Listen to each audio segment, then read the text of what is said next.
What is up, RotoGrinders? 2 hours of nonstop MLB DFS conversation. 2+ hours, actually, because I think first pitch tonight is 7:07 on the East Coast. It starts right now, 8-game slate.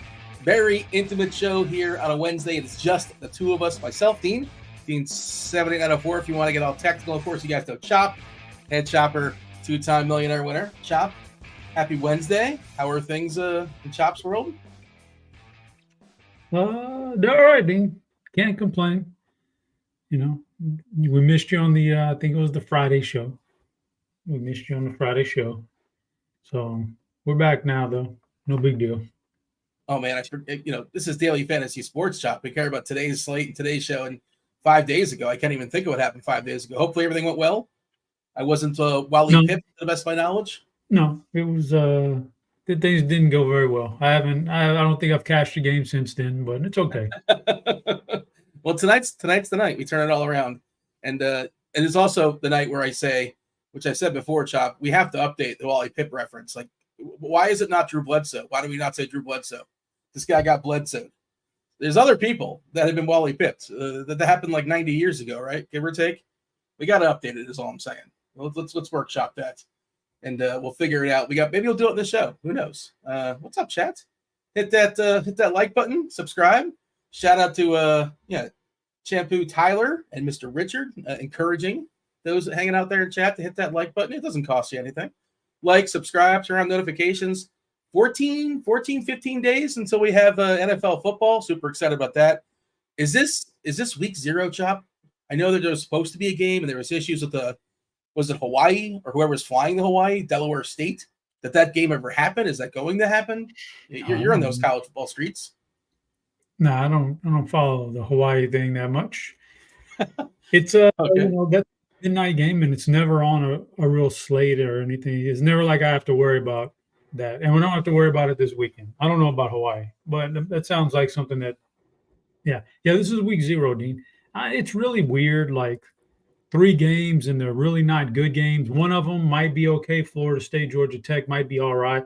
The other 2 are pretty bad games. It's just something though. Like it's something that's real. That's what kind of gets the juices flowing, Dean, is there's something going on there that's real. Is Florida State supposed to be good this year? I honestly have no clue. Like historically, obviously, many years ago, they were a top 5, top 10 team, and they've fallen off over the years.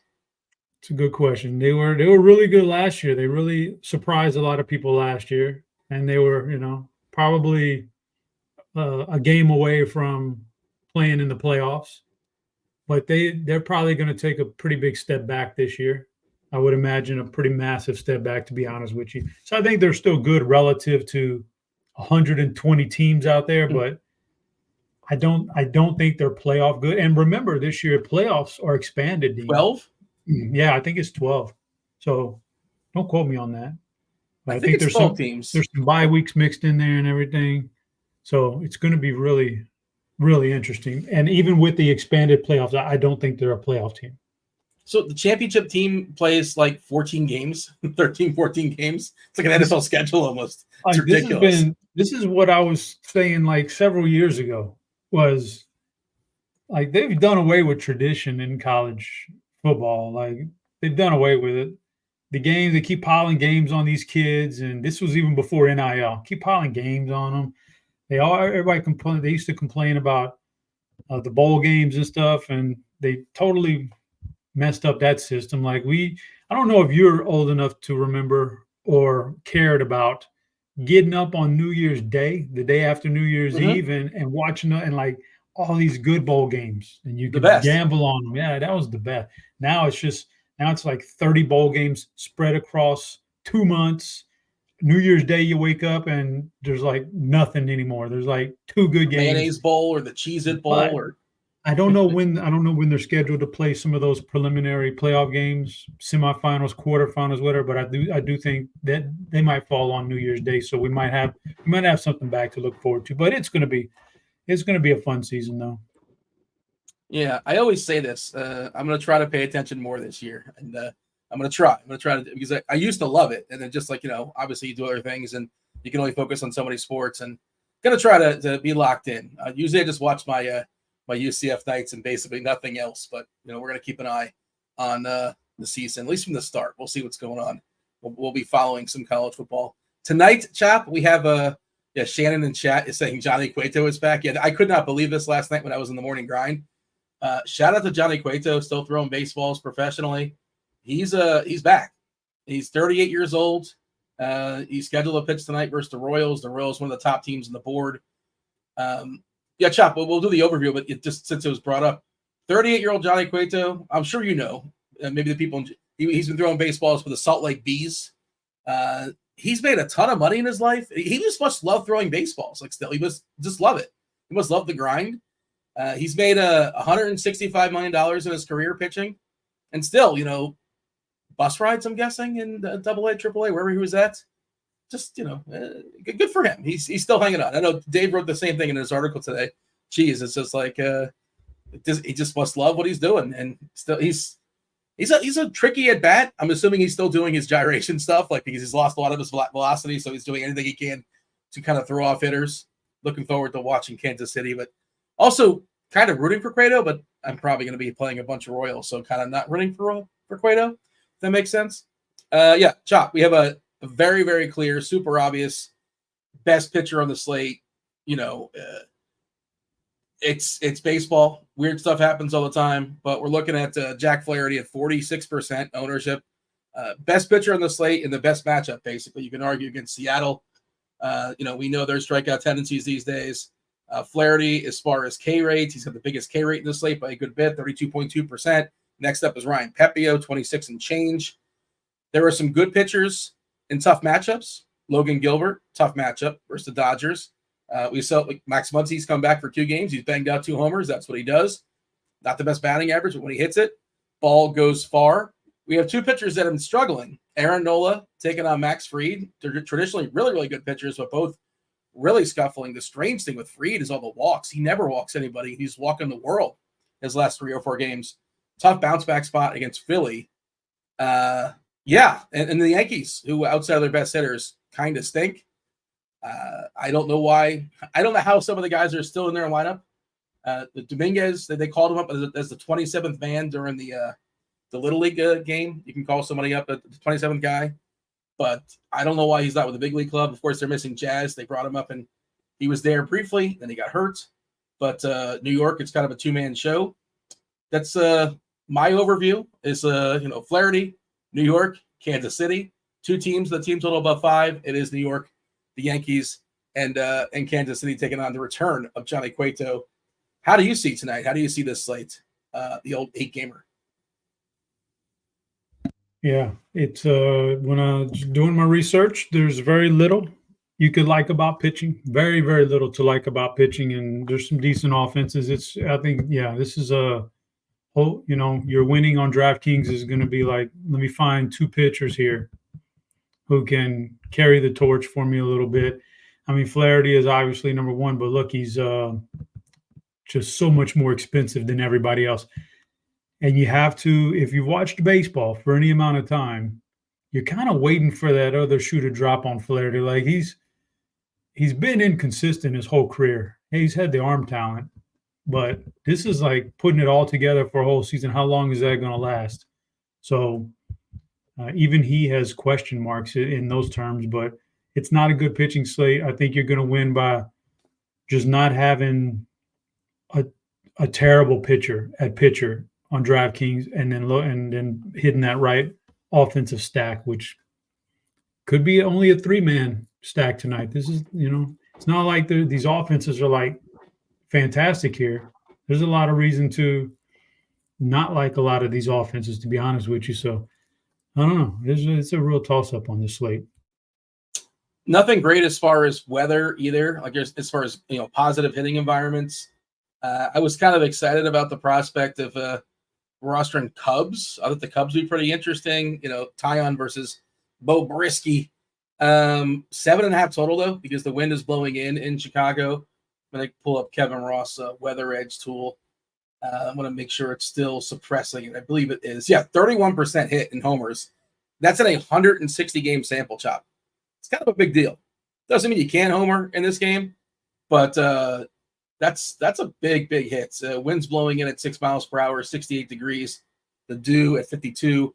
A hit and runs at 12% also. So just not a great hitting environment. I mean, what else you need to know? Tyon versus Bo Brisky. I don't know if Maeda is expected to be like the piggyback. Detroit has just really been super annoying these days with their pitchers. Just everybody, they have openers every single day. Nobody's good outside of Skubal. They also kind of mentioned, side note, doesn't matter tonight, but Skubal, apparently they're going to push him back a little bit as far as his as far as his days, maybe give an extra day rest. I don't know how much he's going to get pushed when he's out there either. Just something to keep an eye on. They probably want to get him the Cy Young, I would imagine, but Detroit has one of the best arms in baseball. Actually, it was a quote. Aaron Judge said he was the best pitcher in baseball. I don't know if you saw that. He said he is the best. Going to be the Cy Young winner, I believe. Very, very likely. Last I checked in the sports books when it comes to odds, but of course Detroit going nowhere, so no real reason to push him too hard. It's not going to be the full crochet treatment, I would imagine, with the White Sox, but just something to keep an eye on. The way you were saying that, Chop, if I was hearing you correctly, maybe I misheard you. It almost sounds like you're not going to play Flaherty. You're thinking about not playing Flaherty. I mean, I think I've registered for 150 games tonight. I've got to get my money back, Dean. I can't stop now. I've just got to get it back. It just takes one time.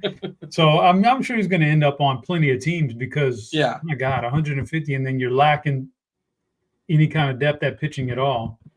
He'll end up on plenty of teams, but do I love it? No. Is there like major red flags with him and, throughout the course of his career? Sure. And even these last couple of games haven't been like, he's struck out some guys, but he's also he's gotten himself into trouble with, giving up a lot of hits, and that'll come back to bite you at some point.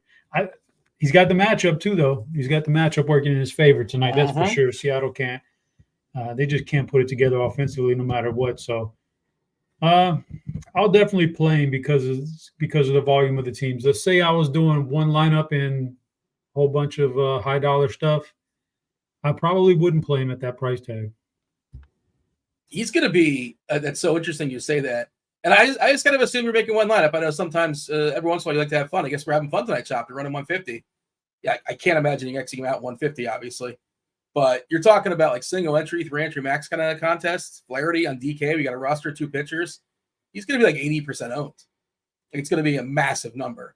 It's a bold stand not to play him, and I understand the angle. Like, you know what you're doing. If he puts up a 40 spot, which he certainly can, not likely, but he can, DK points, FanDuel probably about likely to put up 40, especially when you consider his strikeout prowess and Seattle, how much they whiff. It's also not been fluky. Like, I hear what you're saying about his history. His history has been sketchy. He's been up and down. He's had some big ups and big downs. But this year has been a big up. A 3.06 ERA in the Sierra is 2.72. The xFIP is 2.58. The FIP is 3.25. 32.2% Ks. The walks are awesome at 4.7%. Been a little bit unlucky as far as home run to fly ball, 17.4%. So it's like, you can't look at the number and say it's been fluky. The numbers have been really good. But I understand you're on the overall. Like, he's definitely had some big downs. Maybe the change of scenery outside of St. Louis probably helped him. I assume it helped him. He's kind of bounced around a bit. Still only 28. Feels older. Just 28, Chop. I'm in, to be clear. I'm going to play Flaherty probably in every lineup. I'm not making 150, obviously. I'm only going to make a few. I might get the 10 or so, like in the $18, just to have fun with those. But I'll probably play him in every lineup, in part because of how good the matchup is, and in part because you can't just say I'm not playing this guy. Then you got to roster 2 players. And all right, let's run down the next dudes, right? The next most popular guys, according to ownership, is Pepio. I like Pepio. Good ballpark. Taking on Oakland. Oakland's another team that's had their ups and downs, but certainly vulnerable. They're at 23% Chop. Freed, I'm a little bit nervous about Freed. Like, I always just really content to play Freed. He's one of those guys that have been like a great floor guy. I hate using that term for pitchers, for anybody really. But, what happened to his control? He's always been an awesome control pitcher. Great ground ball pitcher. So, like, you just never really can stack against him unless BABIP goes crazy. But he's been wild. Still a bunch of ground balls, so again, hard to stack against him. But Philly is certainly interesting because why not? Why can't they get to him? and he's been vulnerable of late. Do you have a favorite pitcher amongst the next group here, Chop? Pepio at 23%. The rest is kind of condensed. 21% for Fried. Nola, other side of that game at 19%. Cortez, 15. Gibson, 14. A bunch of guys in the teens. But who's your second favorite outside of Flaherty? Do you have one that's rising for you, or it's just going to get a bunch of each? No, I've got my eyeballs on a couple of guys are decent, but one guy kind of stands out for me. Gosh dang it, Dean. I was trying to what are you trying to do? I was trying to do a message here and type a message. Yeah, the same. You got me right at the. So the one who stands out for me, Flaherty's number one.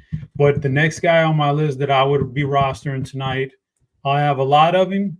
And if I was doing one lineup, he would definitely be in my SP1 spot, and that's Pepio. I just think, Oakland's been better lately. Sure, plenty better enough but they're not great still. He's come back. He came back from the injury, looks solid. Everything looked fine. He's got the arm talent. He's got everything. It's a weak slate for pitching. He's cheap. Like that 8,300 is a really cheap price for him. Yeah, he's my guy. If I was running one lineup, he'd be the first guy I put in there. So yeah, that's my guy. You see in the chat, our guy Butto is telling us, and then the Google confirms it. It's Pepio's birthday today. Well, hello, McFly. That's good stuff right there. Because Dean, I don't necessarily believe in the birthday narrative for hitters because that's really tough. That's really tough, man. You're talking about getting the right pitch. Unless the pitcher knows it's your birthday, maybe he serves one up to you, gives you a little lollipop like they did for like Cal Ripken at the All-Star game one year or something like that. I don't know. Chan-Ho Park, is that what it was? I feel like it was in Baltimore, and like the first pitch. That's a fun little conspiracy, right? Do you think that was real? It's only seen. Oh yeah. Oh, absolutely. It was like, here, just smash this one. Enjoy it. But I don't think pitchers are doing that. But if you're a pitcher and it's your birthday, well, now you got a little extra motivation there, and you control what you're doing. So yeah, maybe that helps. But yeah, Pepio's the guy, man. Yeah, I like him too. Birthday aside, second highest K rate, 26.5%. Oakland, I pull up the old plate IQ as far as Oakland, plenty of Ks here in the projected lineup, 25.1%. There's some power there with Rooker and Butler and Boudet, even Langoliers, but they also strike out a lot. The ballpark does suppress strikeouts a little bit because they're massive foul ground territory, but also it suppresses runs. I feel pretty good about it. Not the longest leash, but he should get around 90 pitches or so. They kind of baby their pitchers there in Tampa. What's the official Chop take on both pitchers? That Nola-Freed matchup, because historically both really, really good pitchers, and they're both scuffling. Atlanta's lineup, not great these days. I'm assuming we still have we got 6 righties again for Atlanta because they can only get so left-handed. Yep, Harris leading off, Olsen, Kelnick. They dropped Lorena down to the 8th spot. Gio Urshela is batting 9th today for Atlanta. Just the injuries they're dealing with, the names that are popping up in their lineup, not spectacular. Nola on the year, his K rate bumps up to 25.4% against righties. It's just 20% against lefties. And again, he's going to face 6. He's been bad of late by his standards. And then even worse is Fried on the other side. 2 best hitters for Philly are lefty, right? Schwarber and Harper. Arguably, I guess you can say Turner's one of the best hitters too. Sure, depends. It's a different kind of player. But they're boppers, I guess. Although Harper's been scuffling of late too. I don't know what to do with these guys. I really don't. I'm probably going to play some just because, again, the options you sort of run out with an SP2. I don't want to play Pepio in every single lineup, but it's concerning. It's concerning the way Fried's been pitching of late. Same deal with Nola.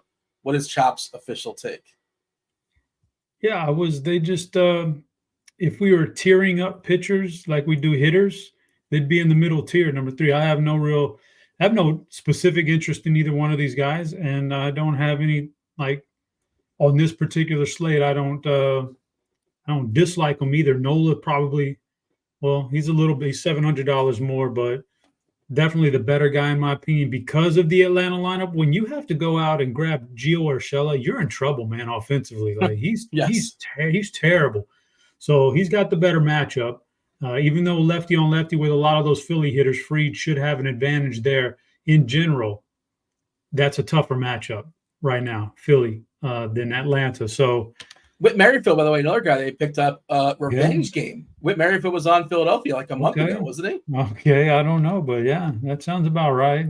Batting second, Whit Merrifield. Yeah, man. Sure, that sounds about right. So I don't have any specific interest in either one of these guys.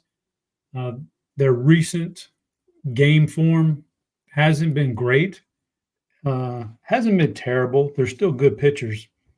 And maybe they snap out of it tonight. Maybe Nola snaps out of it tonight, but I can't really specifically get behind either one of these, but I'm also not going to throw dirt on the graves of either one of these guys either. Eric is telling us in chat, BBP for the Braves is rampant. Well, I see Austin Riley's got 6 homers versus Austin Nola. Well, guess what? He's got a wrist. Is it a wrist? I think it's a wrist. Some body part that's keeping him out basically to the end of the season. So scratch him off the list. Well, Ozuna has got a lot of home runs, but he's faced him a ton because remember Ozuna was in the Marlins for a long time. Big sample size. Real Muto has 4 homers against Max Fried. I'm telling you this, like you don't know this. Of course, you have the BBP optimizer, which we'll talk about later on. Yeah, these guys have faced each other a lot. Turner's faced Fried a good bit. What is C. Longo is saying? Strikeouts only 3 pitchers. Is there a strikeout only game that I'm not aware of? I feel like he was asking that question the other day. That I'm not playing. You're supposed to pick pitchers, and you just rack up the most strikeouts. Is that a game I'm missing out on, Chop, that I'm not aware of? Do you know what I'm talking about? You know what he's talking about? Probably DK has those single stat games. Okay. I've not dabbled. Have you dabbled in those streets? I have not. Oh, man, just very, very little, but it was not really all that entertaining to me. So there's just too much. There's too much, Dean. Like you got all the player props on 50 different sites and, DFS. And if you're betting, you can bet also. Like, well, I don't need to throw in single stat DFS, man, where I got to pick RBIs and that's just too much. Tim is telling us it's on FanDuel. So is C. Longo. It's on FanDuel. I wonder if it's salary. You just pick 3 guys and everybody picks Flaherty, right? So then it becomes a 2-man game. And that unless you want to bet on something really, really goofy happening to Flaherty, I cannot imagine him not finishing in the top 3 for strikeouts tonight. I guess he could, but like Flaherty, Fried, Nola, that's the chalk. Maybe Pepio, 3 of those 4. Okay, it's a salary game. Okay, that changed. I think it's worth looking into if the prize pools are big enough. But I'd have to look at the salaries because, of course, Flaherty projects to have the most strikeouts. He projects to have about 7.5. So yeah, how do you not play him unless salary becomes a thing? All right. By the way, if you guys don't see the scroll there, you're not watching the screen for whatever reason. It is Wednesday. Which, Chop, you get excited about this. It's Wheel Wednesday. What does that mean?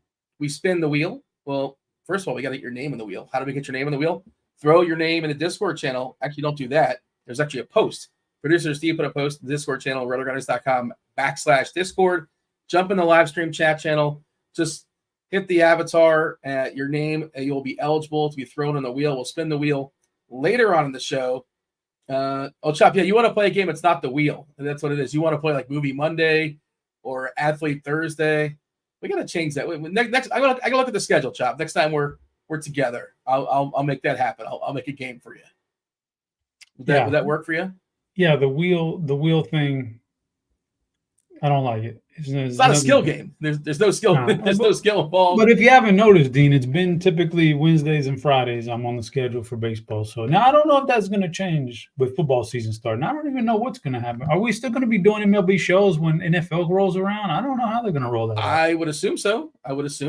Yeah. I know when we overlap on NBA and MLB, they cut out MLB and they just roll with NBA, but I don't know. It's always tricky. Well, no, because it's usually the last couple weeks of NBA where it's a disaster and talking about NBA 2 hours before the slate, a week before the last week of the season, it's all going to go away. So I think you kind of talk baseball first, and the last half hour you talk basketball. It's tough. It's obviously a tough conversation. I will say this: on Sundays we're not going to be talking baseball.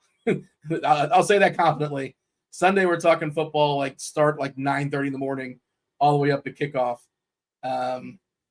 So that's not going to happen. There's going to be baseball content on the site, of course, but there's not going to be a baseball show, and the contests are going to. It's amazing how much they dwindle on the opening day of football. There's like $4 or $5 million contests out there for football on Sunday is a bunch, and the baseball contests are going to basically be, I don't want to say non-existent, but not much worthwhile. All right, get your name on the wheel, and then we're going to spin the wheel in about 10 minutes or so before we start talking about our teams. Make your producer Steve make his life a little bit easier. Hit it before the last second. We don't want him scrambling as he's throwing the names up on the board. If we get enough likes, we didn't give anything away yesterday, so maybe we'll spin the wheel twice today. And also, Chop, you're always at the forefront of talking about how the wheel is rigged sometimes. So if it's maybe one spin where it's rigged and one spin where it's not rigged, is that fair? Does that work? I'm not in charge of this stuff, Dean, but if it were me, and I'm a man of the people, I would prefer not to be rigged either time.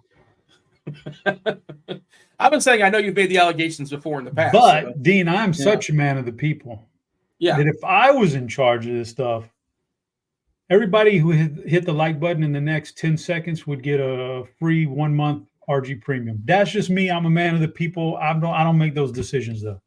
I'm even more man of the people, Chop, and I would say I would give the people a minute to hit the like button, and I would give them an entire year of RG premium. Again, I don't have the ability to do that. You are just making stuff. You're just trying to make stuff up now, Dean, to make me look bad. But I was telling the truth.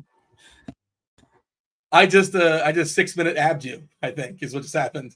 Yeah, you're pushing 7-minute abs. I'm telling you, 6-minute abs. All you need is 6 minutes. Yeah, again, I can't make that happen. But if I had that ability, I would 100%, business, not a business, doesn't matter. By the way, you can just go ahead and buy RG Premium. You can get $250 off the top if you commit to 6 months. Commit to 6 months, get $250 off. Commit to 1 month, $40 off. You commit to 3 days, not a big commitment at all, $19 and change. And the links for all that in the description. Football, baseball, basketball, hockey, all that good stuff. Likes just jumped up by 40, by the way. I hope we made it very clear we did not have the ability to do any of that stuff, right, Chop? In case there's any lawsuits coming. I think it was made clear that we did not have the ability to do any of that. Just theoretically, if we did, we would be so kind to make things happen, but we're not in that position. No, Dean, I'll tell you what, Dean. Here's the thing about it.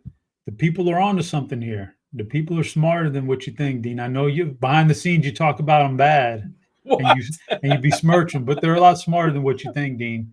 Yes. What they're trying to do is they're trying to just bombard the likes right now. Because if they bombard, let's say we get 1,000 likes by the end of the show, then we've got no choice but to go to the RG leadership and say, hey, look, these people deserve a free month of RG because look what they did here. They know that, and that's what the people are trying to do right now. So about 1,000 likes, and maybe we could take this to the head honchos and get something going here. I like that. I like that thing, the way the chat's thinking right now. You threatened before in the past. You have a guaranteed homer, like you just know for sure. It's not like a Spidey bomb that hits sometimes. You had a guaranteed homer, but you need 1,000 likes. Would you be so bold to throw that out there as well to sweeten the pot? Do you have another guaranteed home run tonight? This is an 8-game slate, and I did not have a guaranteed home run, so I can't go that far. Like I'm not lying about this stuff, Dean. So I can't just make it up just for clicks. Can't do that. I'm a man of the people, Dean. I tell the truth. I'm not like Twitter these days with these crazy clickbait ads. Just gonna let that sit there. Stress says, asking me, what if you're one of the first 10 to hit the like button? Come on, yeah, we should reward the. I don't know who hit it first, but thank you. We appreciate you hitting the like button early. Also, jump in the Discord so you can get yourself eligible to win some RG Premium. Gonna spin the wheel 2 times. Chop, there's some other names we didn't really talk about. Will we consider a guy like Tyon just because the matchup's good and the ballpark's good? He's not spectacular, but whatever. There's some cheapies. We do, of course, Chop. We live in the world of a salary cap. Nick Martinez, not spectacular, but he's a control guy. So if BABIP's on his side, he should be okay. And look, what do you really need at a guy at 6.3K? Cortez to me is a little bit overpriced, especially when you consider the matchup against Cleveland. So I'm probably not going there. If you're running 150, he's probably in your pool. You tell me. Kyle Gibson, professional pitcher, perfectly fine, but nothing really sexy there. Do you have any other? I guess I should ask if you're running 150, how many of these guys are in your pool? I would imagine a fair bit are in the pool. I would say that there's probably out of 16 guys, I could probably definitively feel good about Xing out about 5 of them and a couple neutrals in there. So I probably end up with like 10 guys in the player pool when it's all said and done and you finally run lineups, and it'd probably be more like about 5 or 6 of these guys, assuming that I want to get off of that ownership on Flaherty a little bit, maybe disperse it somewhere else, maybe 5 or 6. So 6 out of 10, basically. Kind of working backwards. Like Brisky, you're not going to roster. Cueto, I assume you're not going to roster. Cantillo, really stinks. wild. He stinks, man. Well, I would just say he's like a typical. A lot of these young guys that they're wild, but they have some strikeouts in the minors, and so far in the majors, it's shown. So what I would say about him is that, and I say he stinks because he's got about 4 pitches right that he throws his fastball, maybe about 92, 93, and it's just not good. It's batting practice. Basically, it's batting practice for major league hitters right now. The last start, he tried to dumb that down a little bit and only threw it about 38% of the time, as opposed to 50+% his first 2 outings. So we'll see if that's like a trend that they keep up. But right now, all he's got is a few off-speed pitches. Fastball is garbage. And if you can't do that in the majors, then you're probably in trouble. So I don't want any piece of him. Yeah, I don't think so either. I'm just sort of thinking he's super, super cheap. Lorenzen, revenge game for Lorenzen. Taking on an Angels team. Their lineup just dropped. Drury's not in there. Jack Lopez, a journeyman, cracked the lineup. Turner, Neto, Chenal, Rendon. Rendon's batting cleanup. Oh, my God. I still can't believe that Rendon hits in front of a Hoppy. Like, what in the world is going on? Rendon doesn't even want to be there. I cannot believe that Rendon won a World Series and then just quit. Got his contract and then just quit on the Angels. I mean, that was just crazy. Think about it. He got that money and he said, I don't even like baseball, but this money in MLB is guaranteed. You can't do nothing about it. He verbalized it. He's probably not, to be fair, he's probably not the only guy in baseball that doesn't necessarily love it, right? Like Johnny Cueto loves it. I'm convinced he loves baseball. He made 165 million, and he's still grinding with the bees. Yuli Gurriel is down in the minor leagues the whole year this year. Like, he's made plenty of money. Some of these guys just love the game and don't want to get away from it. There's guys hanging around, the camaraderie. Yeah. But Rendon, he cannot wait to get out of there. Cavadas, the rookie behind O'Hoppe, Adele's in there, Moniak and Lopez, again, 31-year-old journeyman. It's a bad line. I don't really know what to do with that because I want to pick on Lorenzen, but I don't know how to do it.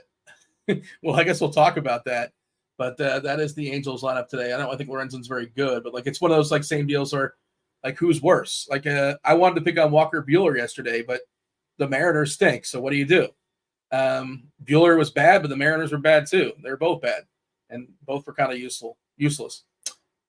Still waiting for Tampa, Oakland, Seattle, and the Dodgers. No Cubs lineup just yet. No Milwaukee. Got everything else.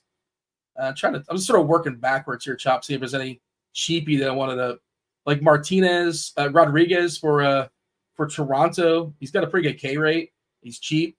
23.8% for Uriel. The walks are an issue. 11.7%. That is concerning. That's a little bit too high, but he is pretty cheap, and I guess there's somewhat of an upside there. Do you have a favorite cheap pitcher amongst all the nonsense I'm throwing your way? Define cheap for me real fast. Okay. Let's see. Let's cut it off at 2. Let's go with 7 and under. So I'll include Lorenzen. No, not really. Not really seeing a lot that in that range. Lorenzen, I think, is like, we'll talk about it in stacks, but I'd rather roster some Angels than Lorenzen. Rodriguez has some stuff that plays, but I'm worried about, the matchup here. This is a pretty, since he can be a pretty potent, the rest of these guys, don't really do it for me. So my cutoff point was 8K with Tobias Myers. That's the cheapest guy that I really like on this slate. So yeah, that's my cutoff point. So 7-7 and under, nothing there stands out for me. 8K. We start talking about Tobias Myers and then Pepio, and that's where I want to be at. We have Steve Hoffman in chat saying, big fan, smash that like button. And also producer Steve, he's the real man of the people, because he said if we get, I think, 35 more likes before we get to the wheel, we're going to give away 3 individual weeks free of RotoGrinders Premium. Not sure if we're going to get there or not. We're going to be cutting it close, but he can officially make that happen. Isn't our producer's name Steve Hoffman?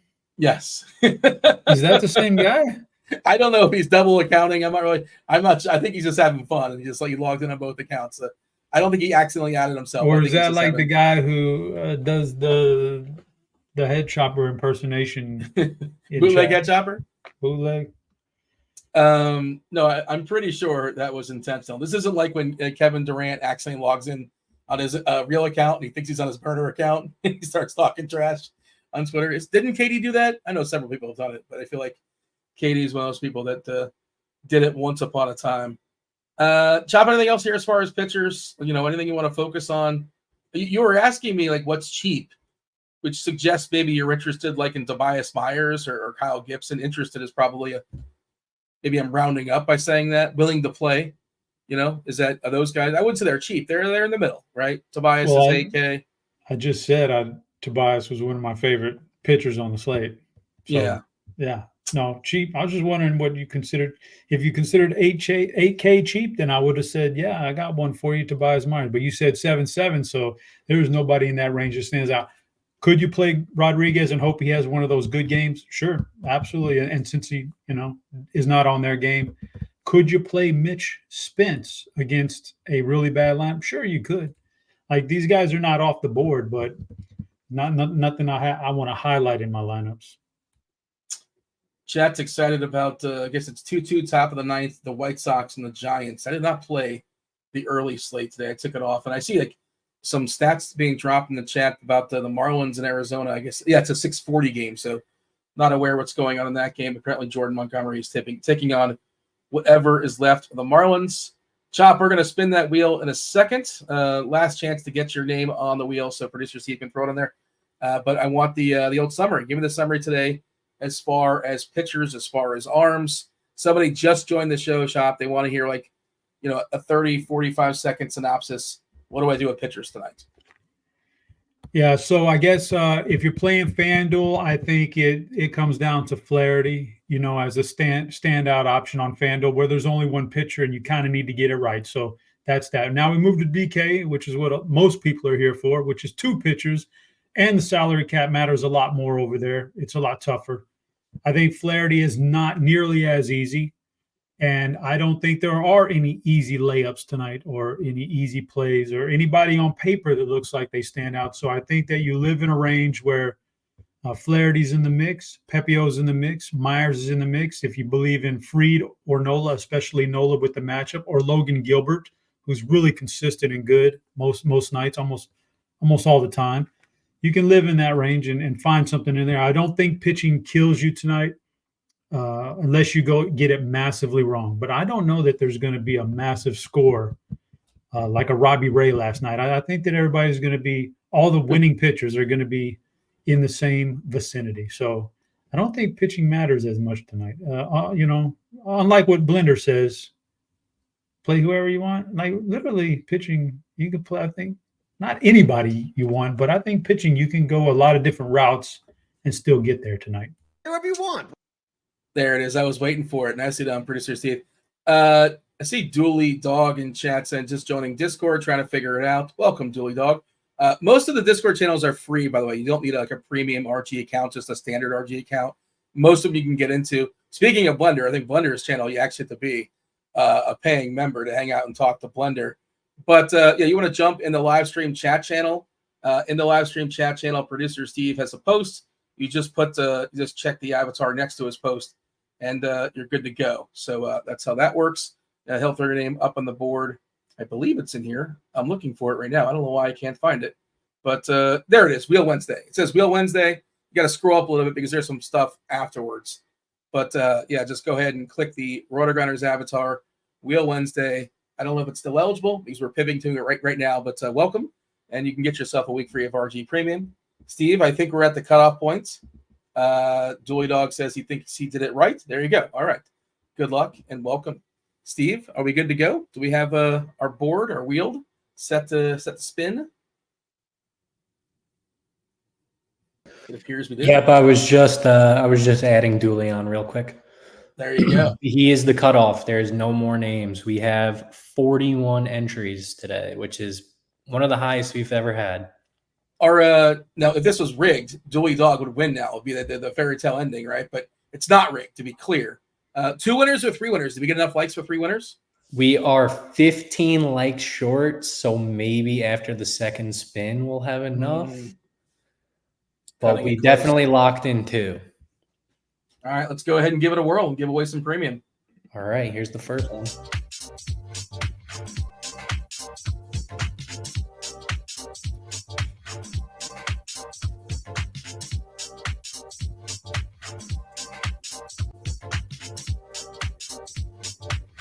Eagles Nation 83, winner number 1.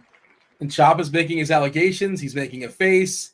Tasteful Tides Tim. That was the one that was rigged. That was the one that's rigged. This is the legit one. Right? I'm going to remove that name, shuffle it up.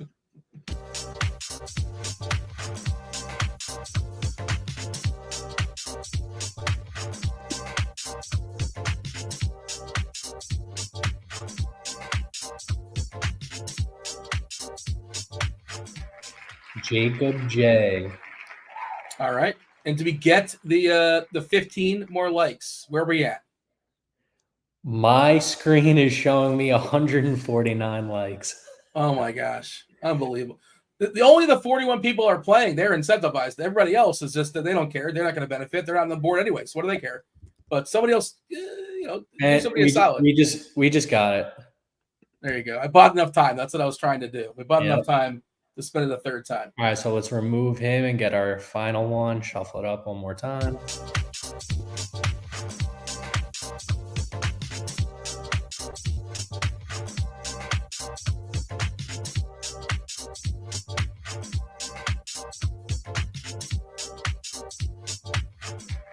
J. Frey, 1972. All right. All right. Congratulations. Steve, you're going to be juicing them up? Yeah. I'm going to tag them in the Discord, and I'll see if I can get someone to knock that out for them. All right. Awesome. Yeah, I know Devin typically does it. He's on vacation, but I imagine hopefully there's somebody else available. If not, he'll also be back tomorrow, everyone. So if not today, we'll have it done tomorrow early for you. Thank you. All right. Couple more lineups just came out. As I'm going down these lineups, we're going to have our board in a second. Tell me in the chat today's category for tiers. We'll be talking about our stacks in just a second. Best and worst. Give me your best and worst TV dad. Best and worst TV dad. Myself and Chop were talking about this earlier today. Brewers lineup just came out. Terang, Churio, Mitchell, Contreras, Adames, Black, Hoskins, Frelick, Ortiz. We also just got the Cubbies, Happ, Bush, Suzuki, Bellinger, Paredes. We got Bush. Revenge of the Nerds reference? Is that what that was? Horner, Swanson, Crow, Armstrong, and Betancourt. So no Contreras, huh? Okay, so the brothers Contreras, one of them is sitting out. Okay, we got Betancourt. No, wait a second. Hold on. I'm confusing myself. Contreras is no longer on the Cubs. Bad job by me. By the way, first name I seen thrown in chat was Costanza. Costanza wasn't a TV dad. He didn't have any kids, as far as we know. Maybe it was the older Costanza. Oh, Frank Costanza. Yeah, we didn't really think about that. That's a good call. Yeah, if it was Frank Costanza, sure. Yeah, and he's clarifying. Yeah, Frank Costanza. Several people. I didn't want to go the route of that one. Yes, the cause is popping up in a couple of places. Al Bundy may be on the board. Rick from Rick and Morty. Do you watch? We talked about adult cartoons yesterday, Chop. Dean, that hits home right there, man. That you watched really, that with the kids? What? Rick and Morty? No, never seen it. Never seen it. Oh, what hits home? Well, it gets me thinking. Not hits home, but it gets me thinking. What if, boy, you were a parent and you let your kids spend the night at the Cosbys, and then years later, come to find out, oh man, are you upset right now? Tim is saying Al Bundy better be in the board. What's weird is, and we'll have this conversation. We kind of had it a little bit, and we'll have it a little bit more. You had Bundy a little bit higher than me, and do people think Al Bundy was a good dad? Like, did they watch the show? Like, you had him pretty high. Stress is telling me Kenny Powers. Did Kenny Powers have a kid? He did have a kid at the end. They had a kid at the end. Oh, last season? I forget. I see. Yeah, we threw out Danny Tanner. We didn't get there, but several people have on number 5, Chop. The chat is pretty sharp. Tim the Toolman Taylor. I didn't really know where to put Homer, or obviously our board can only be so long. But Peter Griffin, Homer Simpson, both objectively terrible fathers, right? Like they're fun, I suppose, but they're terrible fathers. Papa Smurf did not make the board. David's thrown out Papa Smurf. Jim's dad from American Pie. Now, that's a movie. That's movie dads. It's a different conversation. But although Jim's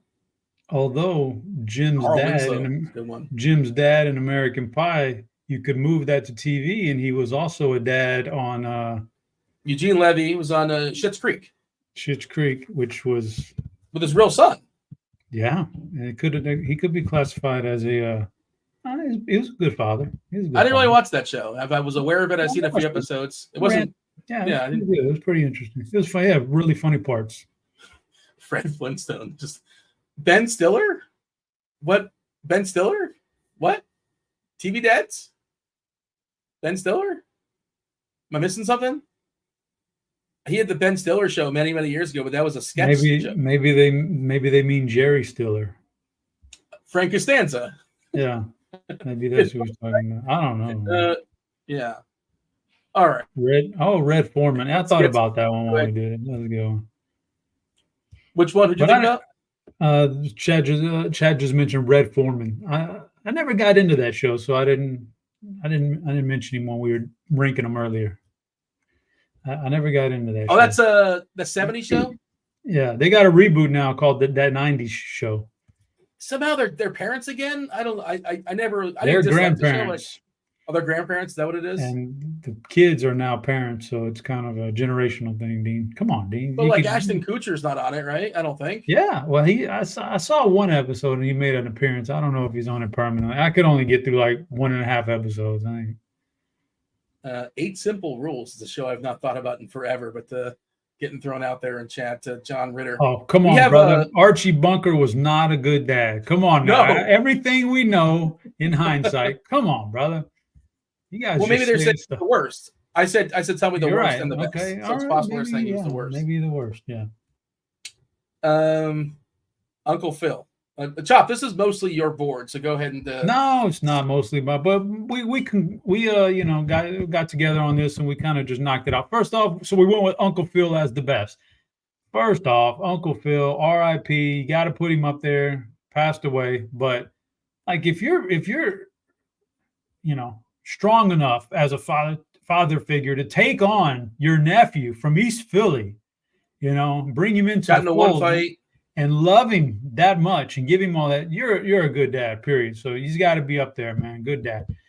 You kind of threw out Ted Lasso in tier 2 here, and I didn't even think about it. You don't think about Ted Lasso as a father. You think about him as a coach, but he was a dad, and he was a good dad. He's a good dad. So we put him in tier 2, even though like what maybe keeps him out of tier 1 is that he moved thousands of miles away overseas, but otherwise a good dad.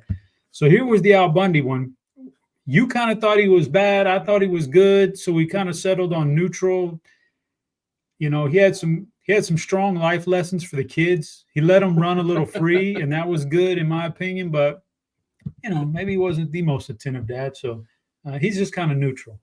We went. Well, yeah, you originally had Bundy in 2, and we were trying to think about 3, and I was like, well, why don't we just put Lasso in 2? Because if we're just going to compare the two, Ted Lasso was clearly a better father than Al Bundy. Yeah, we can live with that. No big deal. Logan Roy, it's like we were both on the same page here in that just a terrible dad in terms of like what you Succession. People teach. Are not aware. Yeah, teach your kids the lessons. It's not about like being there. It's about being there with quality time. Like he never played ball with his kids. He never went out there and played catch with his. But he doesn't make the absolute nut low here because he's going to leave them with a really good inheritance, and they don't. Maybe theoretically, but maybe not. More than likely, he doesn't even have to leave them anything, and they're still pretty well off because of everything. So that keeps him out of the bottom. Now, Frank Gallagher, as entertaining as he was, great as that show was, what an awful father, man! Like clearly the worst. He just completely chose the drugs and the alcohol over his kids, and it was pretty bad. That's shameless. If the people are not aware, that's a bonkers show, like a show that like they can fit like 2 seasons worth of storylines into like 3 episodes. Like just wild. It just never stops. Like the insane things that are happening in that show. I didn't finish it. I don't know if anybody actually finished that show because it was like 11 seasons or something. Which one? Shameless? Did anybody actually finish Shameless? Absolutely finished Shameless. It was fantastic. I love Shameless. I didn't get to the end. Dean, you missed it. It's so good, Dean. The female lead left the show. I know that, and apparently she was a mess on the set. Allegedly, she was not well liked by her cast members. Allegedly. Dean, you got to watch that last season, man. It comes full circle for you, man. Really? Yeah, okay. It really is. It really does. Yeah. Walter White is somebody being thrown out in chat. Yeah, I mean, like he starts out as is he good or bad though? Is he good or bad? He's right there with Uncle Phil from the start, but yeah, he slowly drops as that show progresses. Breaking Bad. Okay. The dad from Boy Meets World. I don't know.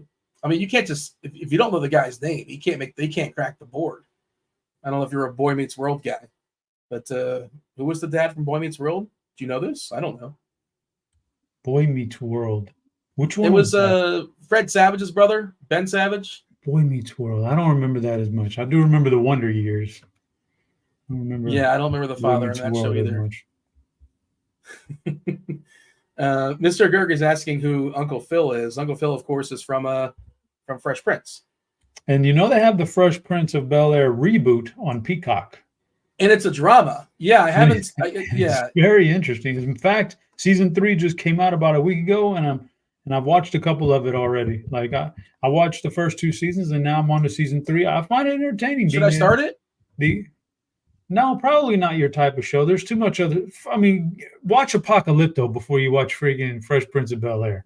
But it's interesting. I like the way they do. You find out real quick they change up a lot of stuff in it. Like they made Jeffrey a total G, man, and I like that about Jeffrey. Yeah, He's a badass. The butler. All right, 8 games, plenty of time. Crunch time coming in about 25 minutes or so. We're gonna go game by game. We're gonna rank our teams, throw them in the tiers. If you're new here, welcome. Of course, all the way at the top is the top tier. Like Uncle Phil's number 1. Frank Gallagher is the worst team. That's how that works. If we're kind of mid on a team, we'll throw him in the middle, hanging out with Al Bundy, who had some, I guess, some positives, but a lot of negatives. So you can work at that either angle.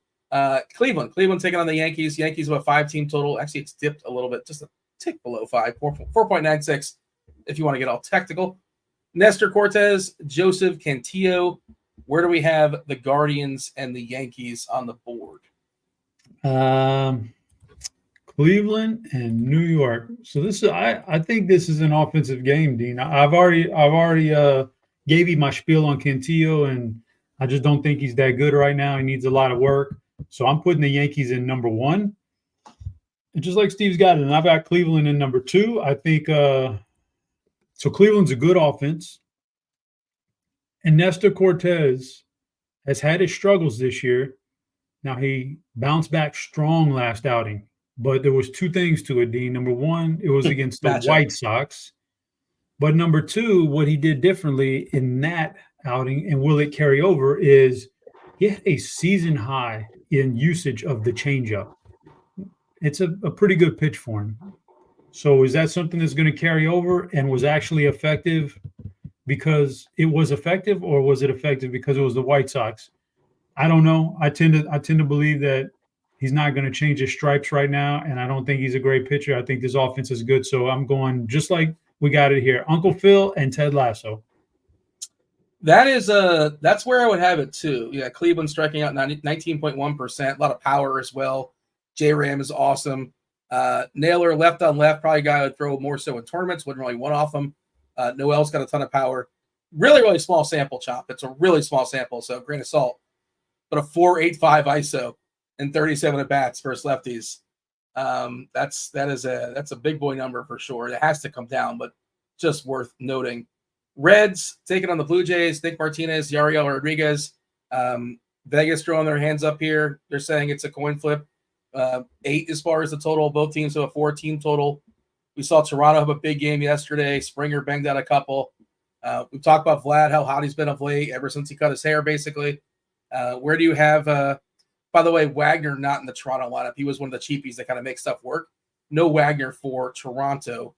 Where do we have the Reds and Toronto? And on a more specific conversation, De La Cruz versus Bobby Witt, I think it's interesting. Like, do you have you can only play one. Of course, on FanDuel, you can play them both. You mean I thought you meant like rest of career. Oh, rest of the career, it's Witt. Yeah, no doubt. Yeah. Tonight, I don't know. It's toss up. I'll say this here. Here's what number one, Dean, the Cincinnati. We do our opto percentage as a team stack. What team stacks? They're getting the number one, the highest opto percentage. The odds of being the highest scoring team, number one tonight, Cincinnati. Really? Yeah, it's interesting like that. So, I can't discredit Cincinnati. So I'm putting them in tier 2, Ted Lasso. Because Rodriguez is shaky anyway. Like, he's a hit or a miss kind of guy, so maybe he misses. Toronto, I'm putting in tier 2 also, Dean, and I'm putting them there because, Nick Martinez, okay, let's throw out that ERA. We're not worried about ERAs and stuff. Some of the other numbers don't look all that great.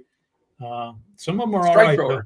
But here's the thing, like for a while, it was just Vlad carrying this offense. Now Vlad's still hitting well, but now he's getting some help. And George Springer is a notoriously streaky player.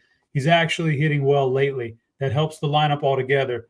So I think Toronto's got a little bit here, something to work with. So I'm putting them both in Ted Lasso. Both of them in Ted Lasso. Okay. I probably would have them lower, but I'm not going to argue with you. I don't. Yeah, it's close enough where I'm going to just leave it there. So no need to bring me in on that one. Philadelphia and Atlanta. This is the tricky one, Chop. 7.5 total. Right, Philadelphia, good lineup, tough matchup against Fried in theory, but Fried, we talked about it on the show. He's been scuffling, and the real red flag for him is all the walks. Like, he's not a guy that walks people. He keeps the ball on the ground and he throws strikes. And Fried's last 3 or 4 starts. Last time 3 walks. Before that 3 walks. Before that 5 walks. Before that 3 walks. Like, what is that? That's just not what he does. Really good control pitcher, so it's just strange. And then Nola on the other side, taking on what's left of Atlanta, a lot of righties, but he's also another guy that's not exactly in the best form. Scuffled against Arizona, scuffled against the Dodgers, was okay against Washington, not great against the Yankees. It's been a while since we've seen an actual usable score from him. I guess on July 11th, he put up a 30 spot against the Dodgers. But besides that, not great. But this should be a good matchup for him. A bunch of righties that aren't spectacular outside of a couple hitters. Where do we have Philadelphia and Atlanta? So Atlanta against Nola, it's just not the same Atlanta lineup you come to expect over the last couple of years with all the injuries. And Nola's still, at least even at his worst, he's an average pitcher. So Atlanta's a tier 4 team for me. They're Logan Roy. Kind of don't want, just kind of some of the pop just gets removed from the lineup with all the injuries. Philly, everything you just mentioned about Fried is spot on. Like his typical numbers, I don't want to stack against him. He's a low fly ball guy. You're not going to get, the home runs against him. He can rack up strikeouts. He can do those things, but he doesn't look right now. And who knows why, coming off the injury, whatever. So Philly is just neutral for me. They're Al Bundy because I really don't know what to do with that. And he's a left-hander, and your big power is Harper and Schwarber and some of those left-handed hitters. So you kind of maybe nullify some of them. I don't know. It's tough. Yeah. I don't know what to do. Interesting this year, by the way, he doesn't see a lot of lefties Freed, and it's kind of a small sample thing. And last year, this wasn't the case. Last year, he was awesome versus lefties. 0.59 ISO versus lefties last year. That's spectacular. 272 WOBA as well. 28% strikeouts this year. And I think this is just like small number anomaly goofiness. But this year, a 158 ISO versus lefties and a 417 WOBA. It's only 107 plate appearances. I don't think that's anything to be alarmed about, but it's just interesting that lefties have got to him more so than righties this season. You look at plate IQ, and it's loaded with green for Philly outside of Rojas batting ninth, but everybody else in the green on ISO, in the green on WOBA, also in the red on strikeouts. So you're running 150, Chop, and I think it's a good spot to be over the field on Philly stacks and be over the field on Freed. I think just kind of play both sides and, root for extremes. That's what I would do, but I'm not running 150. That's kind of where I'm at. And I agree with you. I would throw Philly right in the middle because I don't know. Q Gilly in chat says Freed was hurt. So maybe he is pitching hurt. Well, when you say he was, he's no longer hurt. When was he hurt? When did he stop being hurt? Well, maybe he's still pitching hurt right now. I don't know. He was on the IL for a long time. When when he came back, he was never really seemed like he was his old self. So I wouldn't doubt that he's still lingering. Listen, Dean, I was having this conversation. I was having this conversation the other day with somebody, which is, it is hard enough to be an athlete at this level, NBA, football, baseball, at the professional level. It's hard enough to be at that level and be 100%. Imagine you're not 100%. You're very difficult to be really good and not be 100%. So, yeah, maybe he's still struggling with something. All right, let's move on. Next game is Milwaukee, St. Louis. This is the one, Chop, where I'm kind of ignoring on all angles. Maybe that's a bad idea, and I only make so many lineups, but I don't really love the offenses. I don't really love the pitchers. I'm willing to play some players on offense. I'm willing to play these pitchers, but again, there's no priorities in this game at all for me. 7.5 total. Again, kind of a coin flip. St. Louis slight favorite. Gibson versus Tobias Myers. We saw the Cardinals be but they were terrible yesterday. They had one hit for mostly the entire game. I think Carpenter came off the bench and banged out a homer and made the game kind of interesting, I suppose. They still ended up losing. Where do we have the Brewers and the Cardinals? So the Brewers are going to be a tier 3 neutral. I don't believe Kyle Gibson is all that great. He will give up the walks and some hard contact, but the Milwaukee offense can be very lackadaisical, and it's a small sample, but we're not getting the best hitting weather out there in St. Louis, so I'll play that. I'll put them neutral, man. Now, St. Louis against Tobias Myers is not interesting. They're the opposite of that. I'm tempted to put them in tier 5. Frank Gallagher. I'm tempted. I'm gonna let you. I'm gonna let you maybe make that decision. And here's why, Dean. Myers is not great, but he started 18 games this year, I believe it is. Okay, let's throw out that New York Yankees game where they got obliterated by the Yankees. Let's throw out that one. 17 starts for this guy. At the end of the game, the opponents are averaging 2.7 runs per game against Milwaukee in his starts. He goes out there, he keeps them in the game, and then he turns it over to one of the best bullpens in the game with Devin Williams back now too. Yeah. And they just don't give up runs. So it's hard to stack against that. If a guy's keeping you in the game and then because he kept you in the game, you're getting the good bullpen pieces, and the bullpen is very good, in general. Under 3 runs a game, that's 9 innings. That's not an ERA. That's 9 innings worth of work in those 17 starts. St. Louis, again, the weather not great. I don't like them. I'm tempted to put them in 5, but the highest I would go is Logan Roy. Pulling up Weather Edge, you mentioned the weather. So 83 game sample, 76 degrees, wind coming in from right center, 4 miles per hour. The dew is at 54. In the sample, homers have decreased at 16%, runs have decreased at 7.5%. I'm not going to – we have to throw somebody in the gutter with Frank Gallagher, and that might be the team. There might be another one coming as well, but I'm not opposed to it. I'm not really on St. Louis. I don't see him breaking the slate wide open. They can scratch off a few homers, maybe. Quick question for you, Dean. Quick do you question got? for you. Little trivia for you. Okay. Speaking of St. Louis down there in the Frank Gallagher gutter, where was Shameless filmed? Like not filmed, but where was it? Where did it take Chicago. place? Ah, okay. There you go. There you go. Yeah. I don't know if it was actually filmed there, but that's where that was the setting of the show. But if you want a little more trivia, it was originally a British show. I don't know if it was a spinoff or they have a version from England that came up before. I did not watch it. Like The Office, I'm sure most people know. Ricky Gervais came from England, across the pond. There was a Shameless that came out over there before in America, so maybe that's worth investigating. I don't know if they went 11 seasons like they did here, or whatever they went.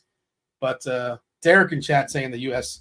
Well, I don't know if he's just saying in general the U.S. is greater than the U.K., or maybe he's saying the U.S. version of Shameless is better, but I cannot speak to that. Cam in chat says, I showed up late. What was Chop's BBP play of the day? Well, we haven't talked about that yet. That's we've teased it a couple times. Stay tuned and hit me up with some more likes, and we're gonna get to it. We got the BBP suggestion coming up in a second, as well as we got the knockers. The knockers coming up as well. We have crunch time coming in about 10 minutes. STL Cards, Justin Van Zuiden. He's going to be fired up because his Cardinals are not fired up. Dave Potts, round 2 for him. He was on earlier today on the small day slate. And you got Kevin Roth. Kevin Roth coming back. Roth on fire. He had 5 wins for the squad ride. So shout out to Roth. It did end yesterday, his winning streak, but a 5-win run, nothing to sneeze at. All right. I've lost my board as far as the games. I think I accidentally closed it out. I'm pretty sure the next game here is Detroit and Chicago, Chop. Just going to throw it to you. Cubs, Detroit, we talked about this a couple times. Not great weather for hitting. Not great pitchers either. Maeda probably comes after Brisky. Probably. I'm not sure. Detroit never really knows. But where do we have the Tigers and the Cubs? Yeah, Maeda usually does follow this spot, and he's, average at worst. It's a neutral for me on the Cubs. Al Bundy territory for me. The weather, drives me off of a little. And Detroit, like Tyen's not great, but it is tough for me to pull the trigger on a stag with a team total so low. When you start getting under 3.5 runs as a team total, like Vegas knows, man. There's not a lot there. Not a lot of meat on that bone. So Tyen's actually not been terrible this year. So they're a tier 4 for me. Detroit is. Yeah, if the weather was better, I don't mind like Meadows, Green, Carpenter. They're getting healthier. Torkelson's back. He's been terrible. Former number 1 pick in baseball, and theoretically he's a good hitter, but we haven't really seen that consistently. A 96 ISO in the season and 186 at bats versus righties. That's not good. Striking out a lot, but in theory, there is some upside there. Just have not seen a ton of it. I'm not going to argue with you though. I don't really like the weather there, but I wanted to try to make Detroit happen, but it just doesn't seem like the environment to do so. 3 games: Angels, Royals, 9.5 total, biggest total on the board. Royals, biggest team total on the board, almost 5.5. Facing 38-year-old Johnny Cueto. Johnny Cueto getting the call up from the Salt Lake Bees in Kansas City, facing Bobby Witt, one of the best hitters in all of baseball. The Pasquatch, Vinny Pasquantino, Perez. Not the greatest Kansas City lineup, but the top is really good. Where do we have the Royals and the Angels? Angels I want to like more because I want to pick on the Renzen, but their cleanup hitter is Anthony Rendon. Well, Dean, let me tell you, starting with the Royals, they're a tier 1 team, Uncle Phil, no doubt about that. Johnny Cueto, 16th year in the majors, 16 years he's been around, and he was not good last year. So I cannot expect after 16 years he's going to be even better this year. He's going to improve too much. So that's a tier 1 team. By the way, Dean, 16, like these nuggets I drop like this, all this stuff, like the guys at ESPN, when they do this, they have stat people who help them with this. And those stat people dig through this all day and get it for them. I got to do this on my own. So I'm a man of the people, Dean. You don't have a guy? I don't have a guy doing this for me. So I'm pulling out these runs. Like when I'm looking at Milwaukee runs against Tobias Myers and the rest of the bullpen, like I got to dig through game by game. 19 starts this year, 18 starts. You're doing the work. I'm putting in the legwork, but yeah, Cueto stinks. We're gonna put KC number now. Here we are. This might surprise some people. I'm going Angels second tier because I don't believe in Lorenzen. I think the ERA looks fine. All the underlying numbers look terrible. Doesn't strike people out. Walks a lot of people. Will give up fly balls. Like there's a lot to like. I know that the lineup is not good, but the lineup is not like Chicago White Sox style bad.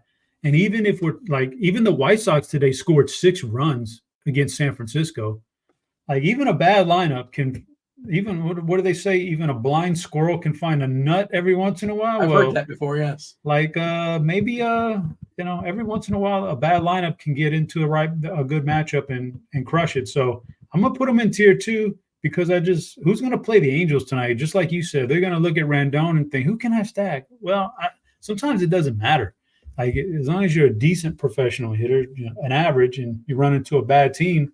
A bad starter and a bad bullpen, you can get it done. So I'm putting them up in tier 2. And you might be right in the Angels, Chop, because, a broken clock is right twice a day. I'm not going to be playing Rendon, but I'll play some Taylor Ward. I'll play some Ohapi. I like the Angels a good bit. They put up a 4 spot there. Some of the White Sox put up a 4 spot in the 9th on San Fran. I just pulled up Cueto's numbers from last year, by the way, when he was in the Marlins, which is a pitcher's ballpark. We don't talk a lot of ERA and stuff, but a 6.02 ERA in 52 innings, 2.92 homers per 9. What? 2.92, 22% homer to fly ball, which again, that's while pitching in Miami. A 6.02 ERA, a 7.02 FIP. Now, the Sierra is a little bit low, 4.93, so he's been a little unlucky, but 17.9% as far as the Ks. Again, good for him for sticking around, but it's probably not going to go well. Tampa Bay, Oakland, 7.5. Pepio, Spence. The favorite here is the Rays. No Rays lineup just yet. Unless it just popped on the. Nope, not just yet. We did get the Dodgers. We'll talk about that in a second. Where do we have the Rays and the Athletics? Let's start with Oakland against Pepio because I've already said I like Pepio quite a bit. So I'm gonna put him in tier 4. Oakland in tier 4. Logan Roy. Like if you want to stack against him because I don't know what kind of chalk he's going to be. I'd have to look at the updated numbers, but you could like if we're going by like the RG opto percentage as far as stacks, they've got like no chance of being a top stack today. They got like a 0.2%. That's tough to get that low, but they've been good lately. That offense has been better for Oakland, but not all the way better. Like not like elite level better. So I'm putting them in tier 4. Tampa. Okay, here's an interesting one, Dean. They're the second highest opto percentage smash. Okay, so theoretically they should be a good stack. I don't like them. I got them in neutral Al Bundy category just because, the ballpark. Team total's not bad. The opto percentage is not bad, but boy, I don't like this lineup. And I don't like Mitch Spence all that much, but I certainly don't like this lineup. So I can't go too high on them, but I can't be too low on them because there's a lot of things pointing in their direction now. That is exactly where I would put them. Do hit that like button if you want Chops knockers. We're going to knock those out once we knock out this last game here on the slate. The aforementioned Dodgers at home versus the Mariners. Mariners, good arm on the bump. Logan Gilbert, Jack Flaherty, better arm on the bump. Two of the best arms throwing baseballs tonight. 7.5 total. Dodgers lineup just dropped. It's Ohtani, Betts, Freeman, Teoscar. The really, really hot Gavin Lux. Gavin Lux has been great here in the second half of the season. Will Smith, Max Muncy. He's banged out 2 homers since he's come back. Tommy Edman cracks the 8 spot. And then there's Miguel Rojas. No Mariners lineup just yet. But, yeah, this is more about the pitchers. Of course, you can always play the Dodgers. Where do you have the Mariners and L.A.? Let me see. The Mariners against Flaherty. Like, there's that leverage thing, Dean. People will talk about leverage here, and I get it. And even the RG Opto has 6% chance of being the high score. And I know the bat projections a lot of time love Seattle. I can't do it, though. Like, they're just not a good offensive, well-constructed team on offense. I got them in tier 5. I just can't do it. Even though the leverage and everything, I mean, like the leverage and everything about it says that you should play him, but I can't. And I'm going to overrule and just throw him in Logan Roy. The only overrule I have is Logan, just because like you're making the leverage argument. Yeah, the leverage. Okay, I get. But I mean, you're supposed to get some Seattle. I mentioned it a minute ago. When your team total starts hitting under 3.5, like where are the runs going to come from? And this one is the lowest on the slate, and it's like 3.3 earlier when I did my sheet here. That's like 3.22. I'm saying now. Okay, 3 points going down throughout the day. Where is your runs going to come? Where's your power going to come from? So, because of the leverage, we'll put them in tier 4, and they can be joined in tier 4 for me by the Dodgers, who I think is a good lineup. They're getting healthier, they're getting better. But Logan Gilbert, every once in a great while, he gives up a bad game, like every once. But when you look at his game over game numbers and his season over season performance in his career, he's just rock solid, man. Like he's not going to do a whole lot of bad things for you, and all the underlying numbers hang that to be true. He doesn't walk many guys, strikes out a fair amount of guys, does everything you need to do. I'll put LA in the 4th, Logan Roy, because I don't want to stack too much of them, like 3 men at most, and hope for something, because they do have extreme power in that lineup at the top. So that's the only reason I don't put them in Frank Gallagher, but I'll put them down there. Have you seen people suggest that Logan Gilbert looks like Matthew Lillard from the Scream movie or Scooby-Doo? That's a fair enough. But Matt, what is his name? Matthew Lillard? Yeah, he's like Freddie Prinze Jr.'s friend, like in several movies. Him and Freddie Prinze Jr. were in one of the most underrated baseball movies together. Oh no. You're talking about Summer Catch? That was so good, Dean. That's not good. Who was that? Jessica Biel. Jessica Biel was in that one. It's not a good baseball movie. Yeah, I can list 80 better baseball movies. No, of course you could list better ones. I thought it was sneaky good. I've seen it multiple times. Maybe it's just Jessica Biel. I don't know. Freddie Prinze is pretty good when he's on screen. He's captivating when he's on screen. Lillard, not so much, but I thought it was a solid, entertaining flick. I've seen it multiple times. All right. I think we're going to have to agree to disagree on that one, but fair enough. Hardball, I'll just throw a couple more. Like the Little Big League. We don't have time to list them all off. What we do have time for, Chop. Crunch time is here, but before they come in, the people, they've been demanding it. They've been hitting the like button. They want to know Chopper's Knockers. They want to know Chopper's BVP suggestion of the day. All right, we'll go BVP first. There's really one guy there was 2 guys, but one didn't make a lineup. So the one that did make the lineup, hanging out there at Atlanta. He always likes lefties anyway. Some people say no lefty masher is not a thing, but no, Nick Castellanos. Oh, Nick Castellanos has the BVP suggestion of the day, so we got that going for us. Now, the knockers, Dean, I'm just, a little bit tough today, but I found a 1-4 connection here. There's a little bit of correlation there. Close enough, 1 and 4. One gets on base, 4 can eventually drive you in. Both guys typically solid against lefties, although one guy's had an off year against lefties. We're going to New York, though. Stanton and Torres. And I mentioned Cantillo's had his issues this year, throws a lot of fastball. Well, he doesn't throw a lot. He's a bad fastball. But he also doesn't have that sweeping stuff moving off the plate that Stanton usually gets tripped up by. Stanton can hit curveballs, and he can hit some breaking stuff. He just can't.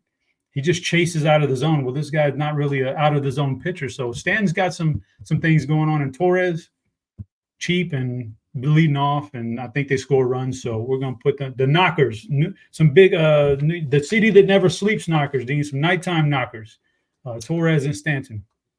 I'll tell you who's knocking in a knocker tonight. That's Miguel Rojas. He wasn't anyway, but he's definitely not now. He was just scratched.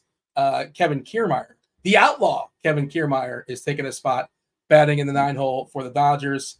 All right, we teased it enough. Let's go ahead and bring in STL Cards, Dave Potts, and the return of Kevin Roth. It's crunch time.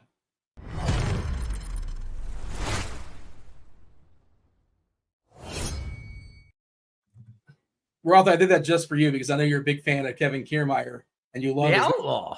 That was just for you. Thank you. You're listening, so you're welcome. Also, we touted you earlier in the show. Shout out to you. The run is over. You can only stay hot for so long, but 5 W's in a row. Some plus, wagers too. It's not like you're like touting like minus 700 bets. No, we're going plus 140s back to back. Yeah, it was fun. I follow along. For those that don't know about the squad rides, we all pick a bet from Scores and Odds, and then essentially the whole company tails it. And I follow along in this Slack channel religiously. I just love monitoring it and watching it. And then it is very rare that I get picked to be the one to bring the bets to the people. But I had a lot of fun. Had a good run. I enjoyed it. You're making a case, though. Like the next time I'm up, I might have to nominate you next time to get us out of a hole. But yeah, congratulations. Nice run. STL, I saw you tweeting about your Cardinals yesterday. How are things? Everything all right? First one in a while. I felt like I hadn't done enough service to them. So, yeah, they sent Jordan Walker down. Now today they sent Nolan Gorman down. Basically got the equivalent of about a 10-year-old running the organization, I believe, at this point. So, yeah, we're doing great, though. Yeah, what is the Jordan Walker thing is weird. I don't understand. Like, just why can't he just stay up at the club? It's so odd. I guess you feel the same way because I mean, well, either way, just quit jacking them around and up and down, and their player development has just been so bad. You look at all of these guys that were supposed to be can't miss guys for them. Dylan Carlson was a can't miss guy. Gorman was a can't miss guy. Walker was the number one prospect in baseball a couple years ago. At some point, you got to look at your player development and see, why are all these guys, when we trade Randy Arozarena away, when we trade Adolis Garcia away for nothing, cash considerations, and now Dylan Carlson has like 3 homers since he joined the Rays. It's just absurd. The guys go elsewhere. Every single one, it seems like, goes elsewhere and performs, and yet when they're top prospects in your system, they never perform. At some point, you got to point the finger toward the talent development. Well, I mean, Justin, some people would say that's karma for stealing the Astros passwords about 7 years ago. Fair enough. I was also going to ask, it's a good segue. Cards, who's the top pitcher on this slate tonight? Who's going to be like owned by 1,000%? Yeah, I mean, Jack Flaherty, get rid of him. He was an ace in St. Louis for like 3 months in one season, and then now it just goes on and on. I mean, they could have a team full of all-stars, but they can't develop them themselves. So it's disheartening. It seems like there's no path. I mean, Wynn is really the only guy that's amounted to much. And it's just kind of depressing at the moment. They had their smallest crowd ever in their current version of Busch Stadium last night. So maybe that, the ownership takes notice at some point that the fans are tired of it. But it's the best fans in the world. They've had enough. Yeah, we've had enough. Yeah, it's at some point you just might have to boo. I think they're taking care of that by putting Carpenter back in the lineup. Now the fans will show up. I was making fun of that last night, and then of course their only 2 runs were on a Carpenter homer, and then they got the bases loaded with 1 out in the 9th inning, and 2 Ks ended the game. So the malaise continues. And they still have they're in the mix, right, to make the playoffs as bad no, as things I mean, are. they're like 7 games out in the wild card now. They've won 1 game in the last 2 weeks. Well, I missed that part. Yeah, they're like they're like 1 in 10. It's not happening. All right. Always love a good STL cards, STL rant. Myself and Chop will get out of here. Step aside, make way for crunch time. You got 40 minutes to talk about 8 games 20 times. We do appreciate y'all watching the first portion. Hit that like button, subscribe, turn on notifications, but don't go anywhere. You got STL cards, you got Dave Potts, you have Kevin Roth. Roth, take it away. Good stuff as always, Dino. Welcome to it, ladies and gents. You know the drill. It's crunch time. 2 of the sharpest minds in the biz, 2 of the OGs in the industry here, helping to walk us up through lock. We're going to talk some pitchers, some hitters, some stacks, some home run picks, and we're going to answer your questions as well. Make sure you're popping those in the Discord, the live stream channel of the RG Discord. We got Dave Potts. Cheeseisgood. What up, Cheese? Good to see you again, good sir. Welcome back. Pretty fun slate tonight. Kind of a lot of options all around. I'm here for it. Well, I think we need to tip the cap to the afternoon slate. We were just on 4 or 5 hours ago breaking down a slate, and I feel like what we said to do went pretty well. Is that fair to say? Yeah, it was a dull slate for real life. But even with just the 4 runs, the Red Sox were in fact the team to have, and the pitchers that you were allowed to play were the pitchers that did well. And it went pretty well.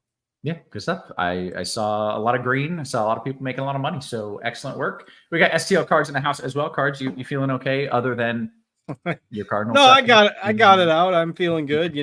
Basically the stress is out of the games at this point because they're really meaningless. So I don't fret about them losing. And in fact, maybe hope that they lose a few more games to effectuate some change, maybe. But yeah, I'm doing fine.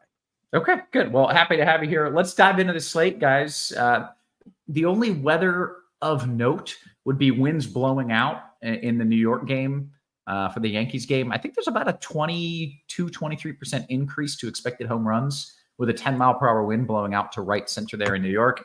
And then a very light wind blowing in at Wrigley. It's maybe a little more than 5 miles per hour. Normally, we wouldn't care, but at Wrigley, that matters a little bit. So a slight bump down to bats in that game, but no rain concerns anywhere, which is always a plus. This is the third day in a row with no rain worries, which hopefully we can keep that streak rolling for another month or so. So, Cheese, what are we doing here as you look at this slate? Bunch of games, bunch of pitchers to choose from. Yeah, it's interesting, and I know what I'm doing. Obviously, I don't know that it's correct because there's this whole slew of good pitchers in tough-ish matchups in the mid-tier.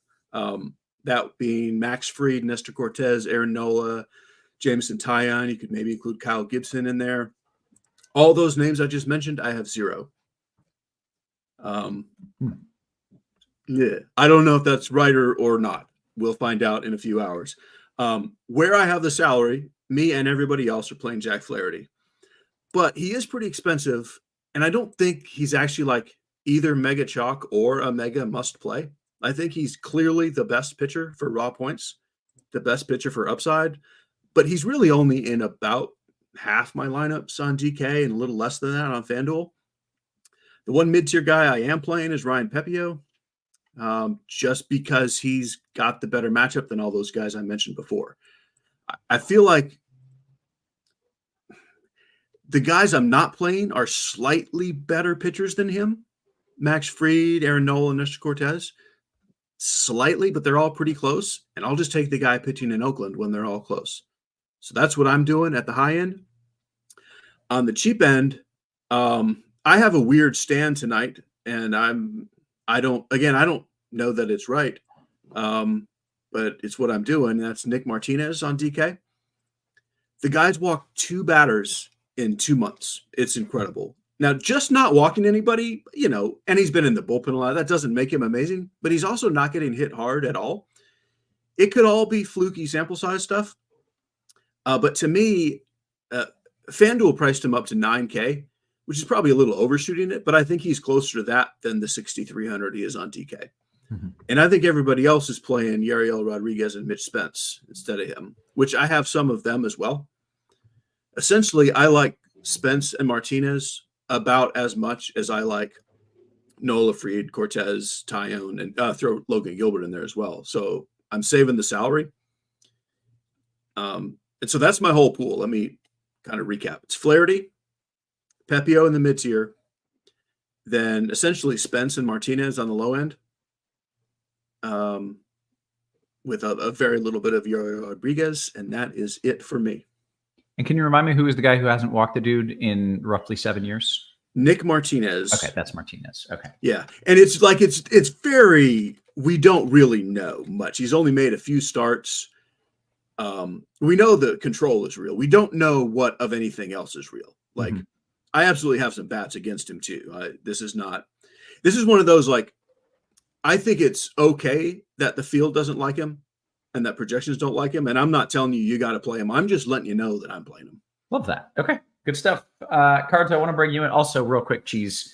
The people tell me you came second place and that you were actually robbed. You were this close to coming first earlier today. It was one of those, like, small slates are annoying to scoreboard watch. I mean, it going into the 9th inning of the last game, I was winning very much all of the money. And it ended up just being nicely profitable. The one random thing that couldn't happen, the only thing that couldn't happen was 2 guys on base, a stolen base, and 2 runs. And that's what happened. Walk, steal, 2 runs. But this happens to everybody. Were the White Sox involved in that?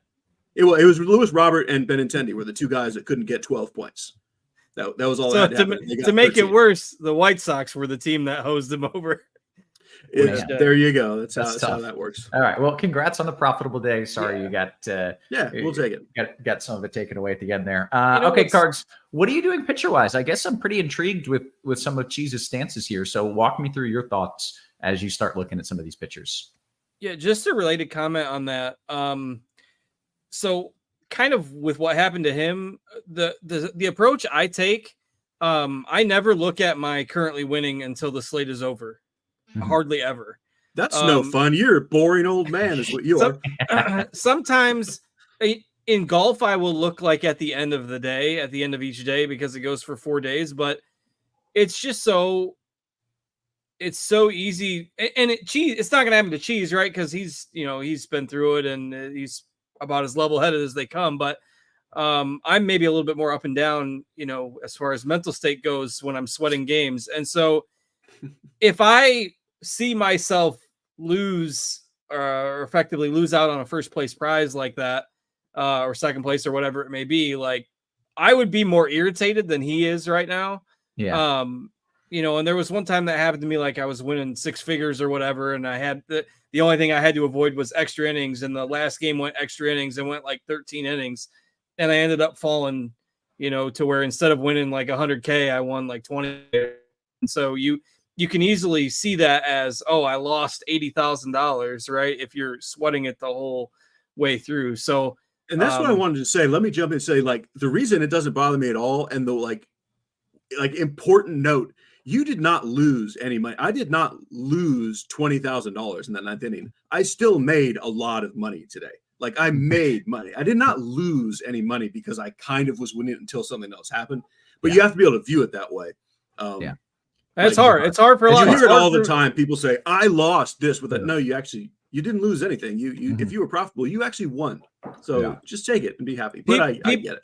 People do that with parlay bets as well. Well, this lost, so I lost X. And like, no, you only lost your $5 bet. You didn't lose Exactly. whatever the parlay would have paid out. Anyway, said. that's the accounting guy in me taking over I for like a it. second. It's But good conversation. back to pitcher tonight. I think, it is pretty obvious, right? Flaherty, former Cardinal, he's the best pitcher on the slate. He's facing Seattle. We know all year they've struggled big time strikeouts against right-handed pitching. Maybe some incremental improvements over the last month or so, but still a team that strikes out a ton. If you've got the salary to fit him, play him. Now, with most of my builds, whereas Cheese is going with, say, Flaherty plus one of maybe the 6K guys on DraftKings for his second pitcher, I'm trying to get to those mid-range guys with my second pitching option, just because I think we're going to maybe get a ceiling game or semi-ceiling game from one of them. And I found that I have the salary available to do that via some, more affordable offenses. We'll get to the reasoning why that is for me in just a second. But so Pepio, Freed, Nola, Gibson, I've got a little bit more exposure to those guys as my SP2. I agree with the thought that I don't think there's a whole lot separating them. But I think there's enough with those guys that if you have the salary to do it, I'd rather get to them as opposed to the Spence, the Martinez. I just, and it's not that I think their median projections are that different. They really aren't. I just think we have maybe access to just a little bit more of an upside chance with some of those guys. And Logan Gilbert is the guy I think that's really interesting that people just aren't going to play because he's expensive, because he's facing the Dodgers. And I do think he would be in that, kind of GPP mix as well. But I think Flaherty Pepio is probably the most common combination on DK tonight. But so I agree with the overall thought process. I've just been able to get to the higher mid-range SP2s more than Cheeses. Gotcha. Okay, very good. Well, let's flip it, Cards, and talk about the bats and the stacks. Looking at some of these totals, the Yankees, there's a few pretty solid ones out there. Yeah, so I'm part of the reason why it's easier for me to get to my more expensive SP2 is that I am a little underweight on the Yankees. It's not that I don't like them. They're going to be somewhat popular. They are facing a pitcher that at least has, somewhat of a promising potential. He's only made, a half dozen MLB starts. and it's in Yankee Stadium. You know, it's good hitting weather there. This could blow up in my face. But I am underweight on the Yankees. Again, your mileage may vary. Don't take my opinion as gospel on that. Just that's what I'm doing. The Royals are my top offense. And I mean, I don't think Cheese is going to disagree with that based on his article today. But Johnny Cueto is 38, and he's still being called up to, I believe, his 6th major league team tonight to pitch for the Angels. It's probably not going to go well. And outside of Bobby Witt, the Royals are pretty affordable. Maybe Perez as well, but the outfielders are really cheap. Some of their other middle infield pieces are pretty cheap. So you can stack the Royals relatively affordably.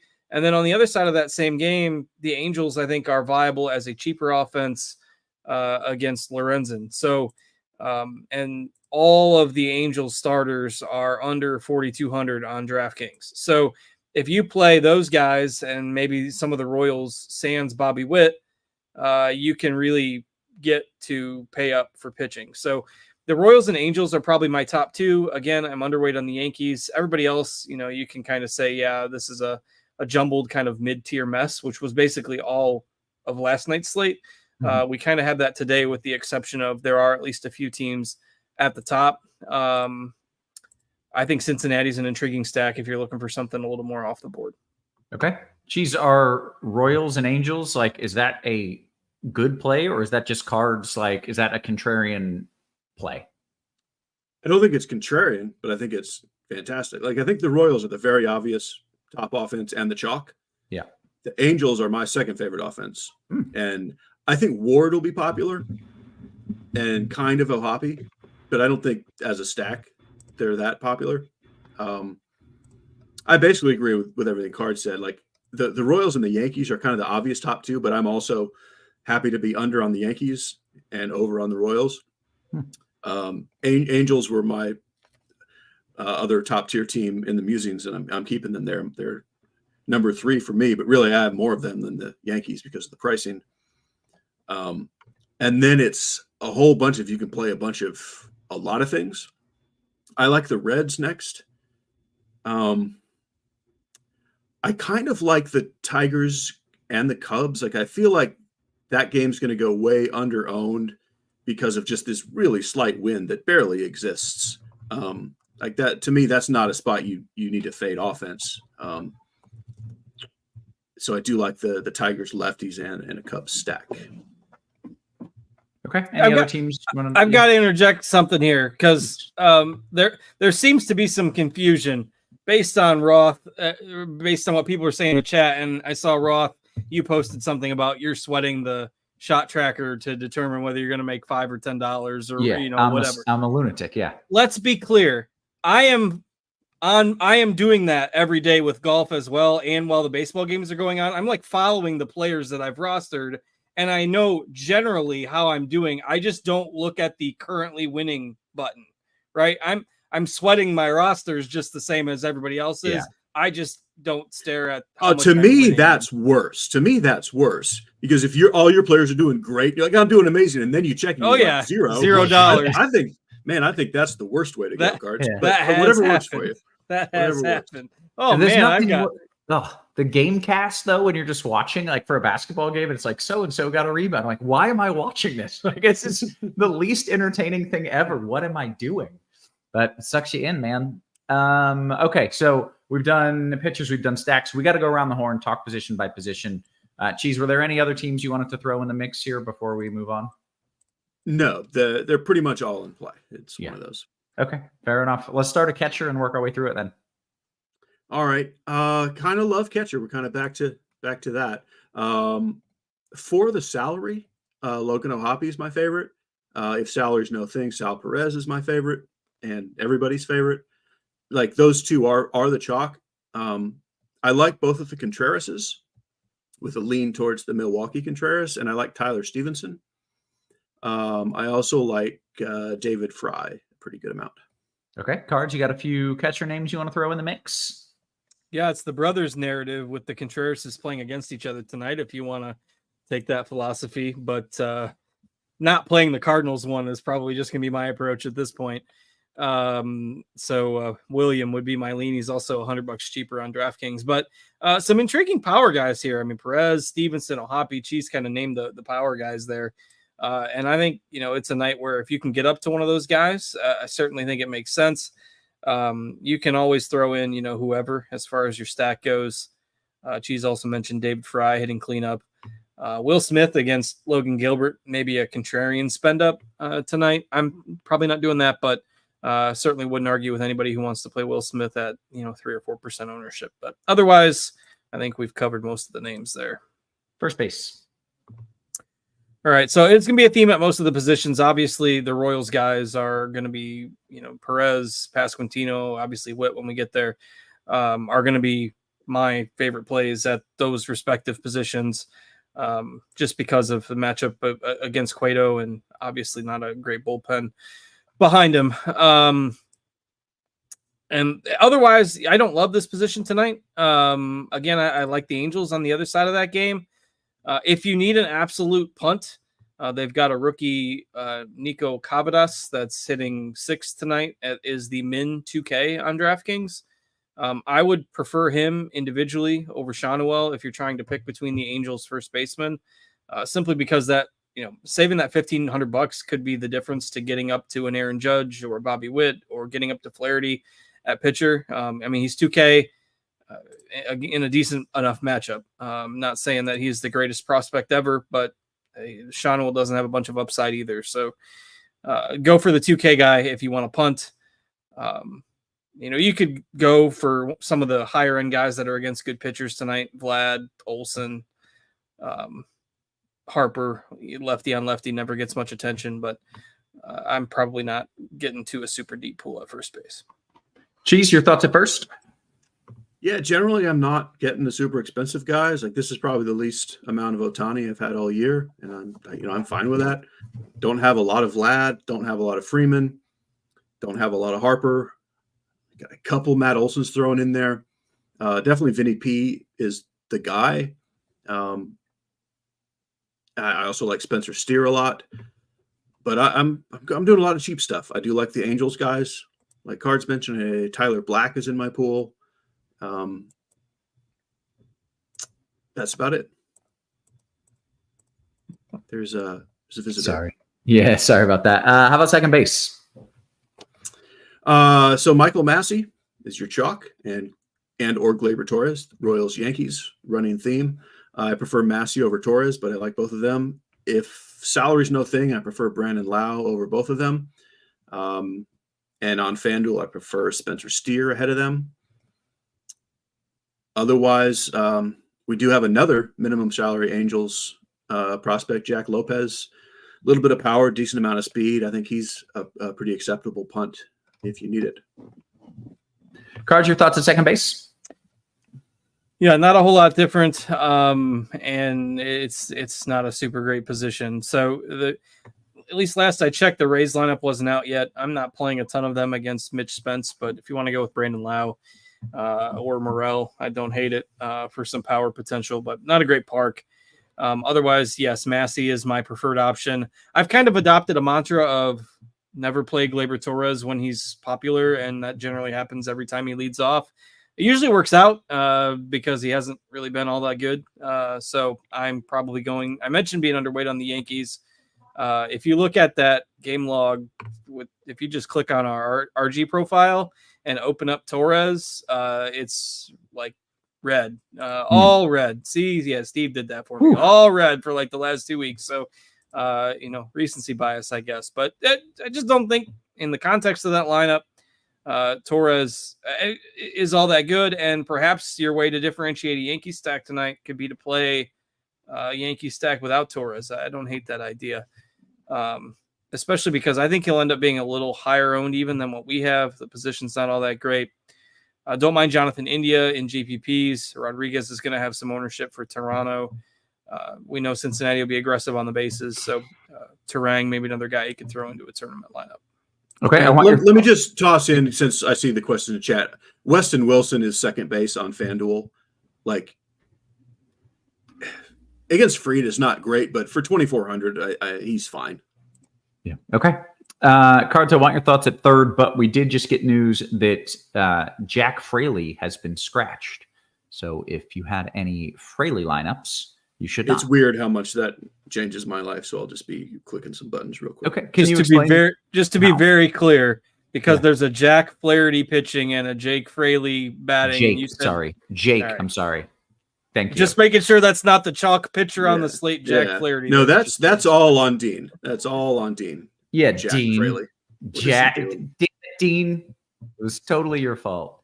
See, it was mine. It's fine. That's what Dean gets for telling me that I'm psychotic for not sweating my winnings throughout the night. All right, good for third base. Actually, Cheese, can you explain what you're doing here? Like if you had him in your lineups and you did have him? Yeah, I mean, ideally, I can get up to TJ Friedel, but I'm I don't know if we have the lineup yet. If Will Benson's just in for him, I'll just global swap to Will Benson. Okay. So I need to wait and see what that lineup is. Okay, good stuff. Cards, walk me through third base. All right, so again, not the most glamorous position. It's kind of become a theme this year. Shortstop will be the one you want to end up paying up for. I mean, you can pay up for Jose Ramirez.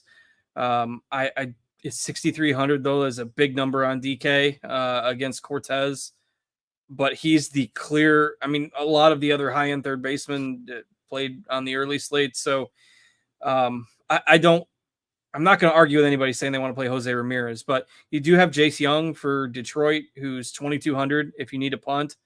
Anthony Rendon sitting cleanup. I saw the chat talking about Anthony Rendon, the YouTube chat talking about Anthony Rendon a little bit ago, and somebody replied with, has he gotten a hit all season, which made me laugh. So after saying that I'm not playing Torres because he stinks, it's pretty much the pot calling the kettle black with me now saying to play Rendon. So I won't officially say it, but obviously I like the Angels. So I like Young at 2,200 as a punt if you need it. This position is frankly pretty bad tonight. Max Muncy, you could throw into some GPPs. He's back facing Logan Gilbert. But this would become the de facto, the catcher, normal catcher talk. Play whoever's in your stack. I don't hate that approach at third tonight. Yeah. Okay. Cheese, I want your thoughts at third. And we should note Benson is indeed in the lineup. All right. Well, that's easy enough. And that's only just leaves you a few extra dollars you can play around with later if you are so inclined. Where are we? Third base? We are. Yeah. I heard nothing that Card said, but I'm sure it was great. That's okay. It wasn't very. It's not a very thrilling spot. It's really not. Like there's a huge gap between Ramirez and everyone else, but salary wise as well. Because I'm doing the cheap pitching thing, I am playing a lot of Jose Ramirez. I'm going to assume Card said he's not playing a lot of Jose Ramirez because he's spending up a pitcher. Is that what you said? That's correct. That makes sense. Like that's just what you're doing. You're deciding one or the other, like with Ramirez and maybe an outfielder. I just don't like the mid tier. I mean, I have a little Max Muncy and a little Alec Bohm. But if I can't get up to Ramirez, I'm fine punting. I'm playing like some Caminero. I've got Oswald Peraza, Marte, Noelvi Marte. That's what I'm doing. But I'm way over on Jose Ramirez. Okay. How about shortstop, Cheese? I don't need to tell you that I like Bobby Witt. I mean, everybody likes Bobby Witt and everybody likes Ellie. Like, I think those are two of the most popular plays on the slate. I definitely prefer Witt over Ellie if I have the money. In stacks, Mookie Betts and Trey Turner, but I don't love them outside of stacks as like no one else does either. So feel free to do it just to be different. But if I can't get Witt and it's not in a stack, I lean a little more towards like Willie Adames or Zach Neto. And that's kind of it. I mean, I'm not fully opposed to going cheap if you can't get one of the like 6K guys on DraftKings. Like you can play Sosa or Peraza or Leo Jimenez or something. But I'd rather not because we have Bobby Witt. Sure. Easy enough. Cards, your thoughts at short? Yeah, obviously Witt is the number one guy. For those of you who might be inclined to be playing either side of that game like I am, I think Neto is probably my favorite Angels bat when you factor in what the likely ownership will be. Obviously, Ward and Ohapi are great. I think they'll end up being a little bit more popular. If you look at the month of August, all right, so we're not talking about a 5-game sample size here. We're talking, 3 Weeks at least. Neto's hitting 299 with a 390 on base and a 1.046 OPS this month. So it obviously gets lost in the shuffle because he plays for the Angels and they're largely horrendous. But Neto's been playing really well. He's definitely my favorite mid-range shortstop at 4K.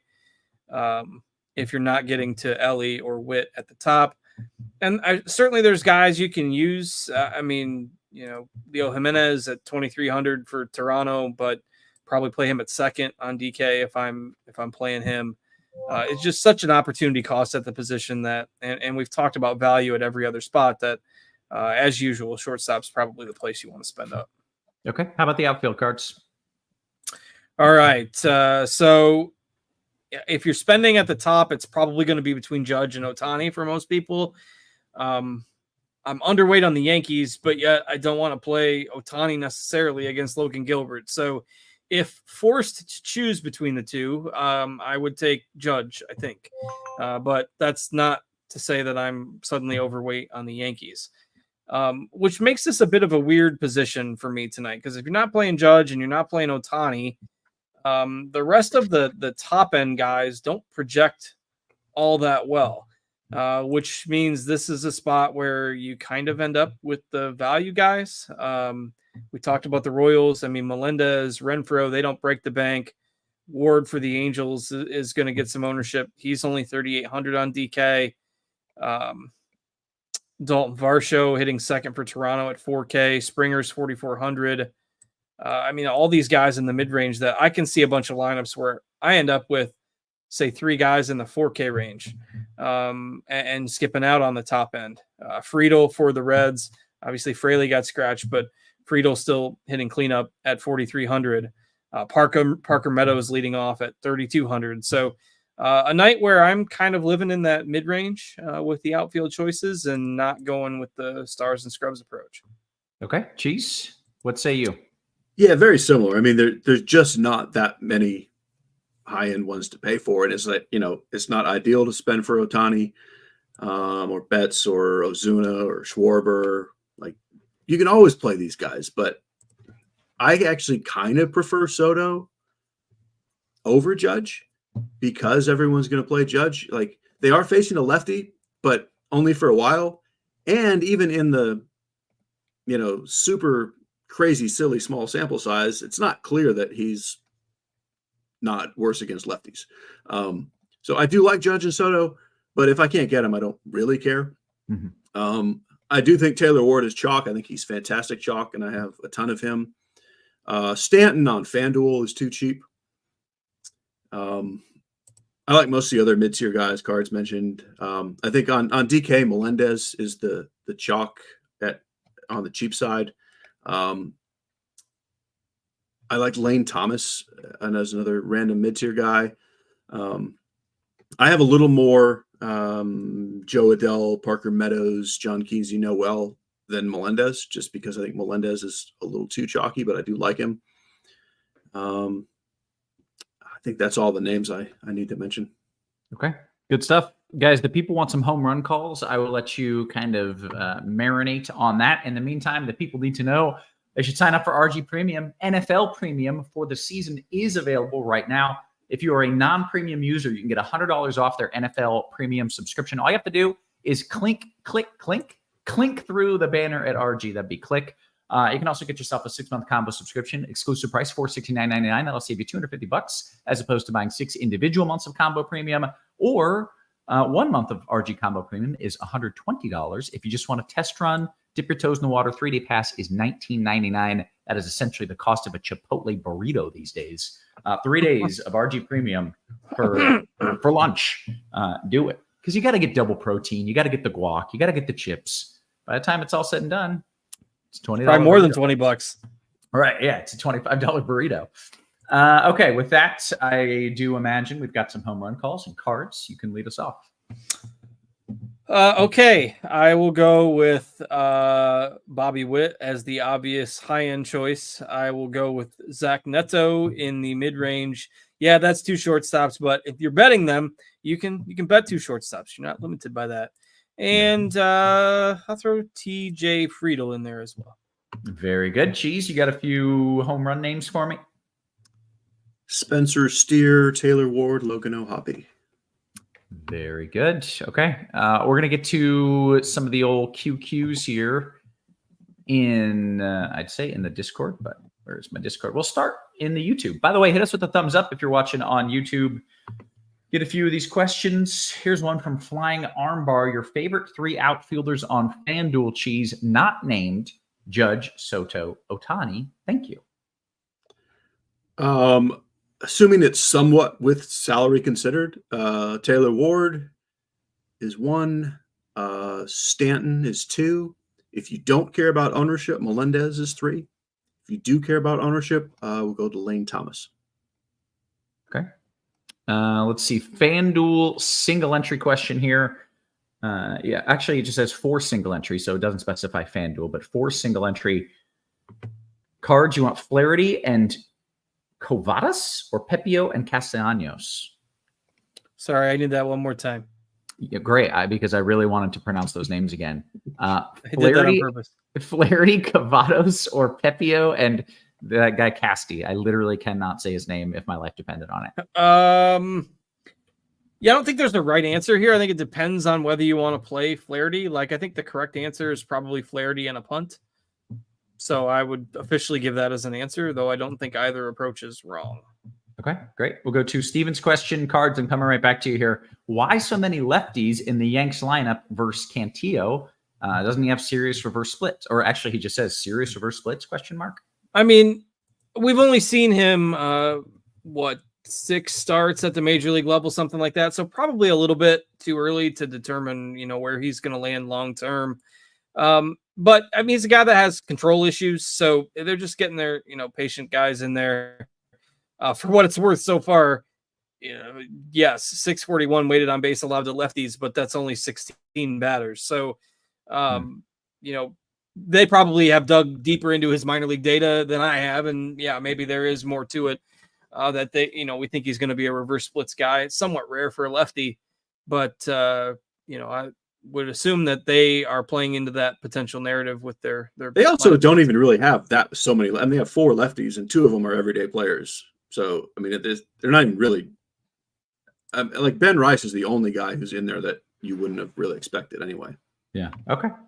Let's go to Matt Smith's question. By the way, for whatever reason, my Discord is not pulling up. So if you want to ask your questions, please head to the YouTube and I will work on that after the show.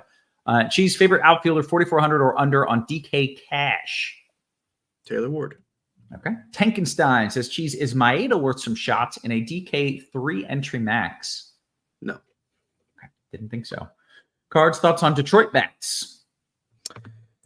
I think Cheese likes them a little bit more than I do. I am fine with like the one-off guys. Like Young is super cheap. Parker Meadows leading off. Those are the 2 that I have some exposure to. I do not have any stacks. Okay. What do we have here? Cards, are the Reds fine in a single entry GPP? Yeah, I like the Reds as kind of a GPP stack tonight.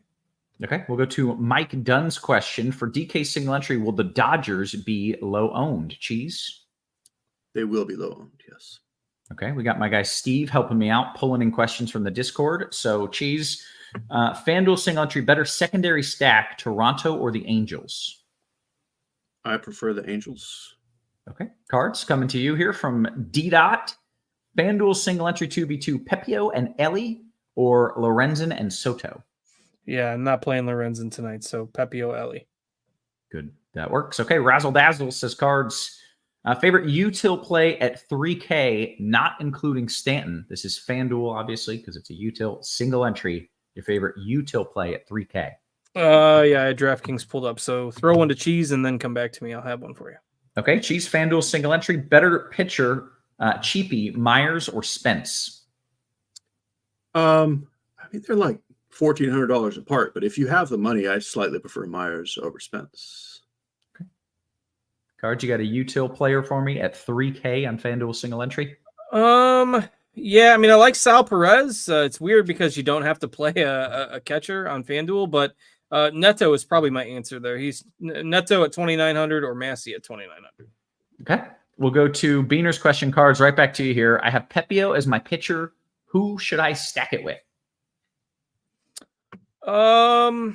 I mean, look, the Royals are popular, and Pepio is going to have a little bit of ownership. So if you don't want to eat the chalk, I'd say the Reds or the Angels. Okay. Cheese, we got a question from Blink 182. It says, say in a large field DK tournament, how does Mr. Cheese feel about me using both the A's and the Rays pitchers? It helps me get to all the bats. I like it a lot. Yeah. Just like last night, play for another one of those games. Very good. Okay. Let's see what else. Oh, that was brutal.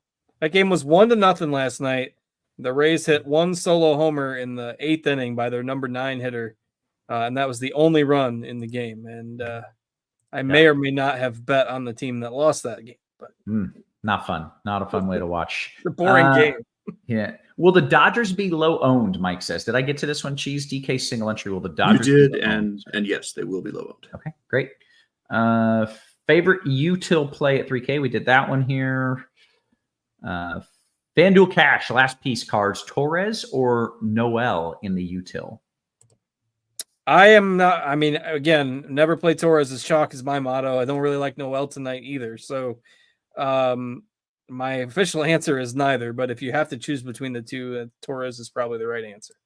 Okay, we'll go to J10 FanDuel single entry. Cheese, your Spencer Myers. Did we just do that one? Because now I'm like cross contaminating from FanDuel single entry. Better cheapy Spencer Myers. Oh yeah, we did that one. Yeah. Myers if you have the money, but Spence if you don't. Yeah. All right. DK single entry. Cheese. Hoppy Adele or Fry Noel. By the way, we only have about 2 minutes until lock. Get those lineups in. Hoppy Adele. We Major says Cheese FanDuel single entry. Your favorite pitcher. Was this to me? It was Cheese. Okay, that's fine. I mean, it's obviously Flaherty, but salary wise, I'll say Pepio. Okay. Let's see. Single entry cards. Is it okay to play Bohm or Bomb as a one-off? Third is ugly, and it's my last spot. Yeah, that's fair. Third is ugly tonight. I mean, I'm not actively trying to get him in there, but yeah, I don't think that's horrendous. Okay. See what else we've got. Do we know the ownership on Martinez and Rodriguez? Surely we have some sort of projections on that kind of thing. Cards, do you happen to... Yeah, I mean, they're kind of both. A lot of those guys are bunched together. I just refreshed. So let's see. We've got Martinez at 10 and Rodriguez at 9. So it probably tracks. Okay, very good. We'll go to Justin's question. Cheese, less than a minute until lock. Stanton Steer or Soto Melendez? Love them both. Soto Melendez. Okay. How about a Detroit stack? Did one of you like a Detroit stack? I kind of like them. Kind of. All right. That's good enough. You can roll out a kind of like. Cards, FanDuel single entry, Massey Renfro or Wilson Stanton? Yeah, give me the Royals. Bean Dude says Lee Majors. Is that a real person? That's the Fall Guy, isn't it? I've never seen. Like from the 70s TV show? Oh, I thought you meant the new movie. Okay. All right. No, that's Fall Guy. that's Someone said the Fall Guy.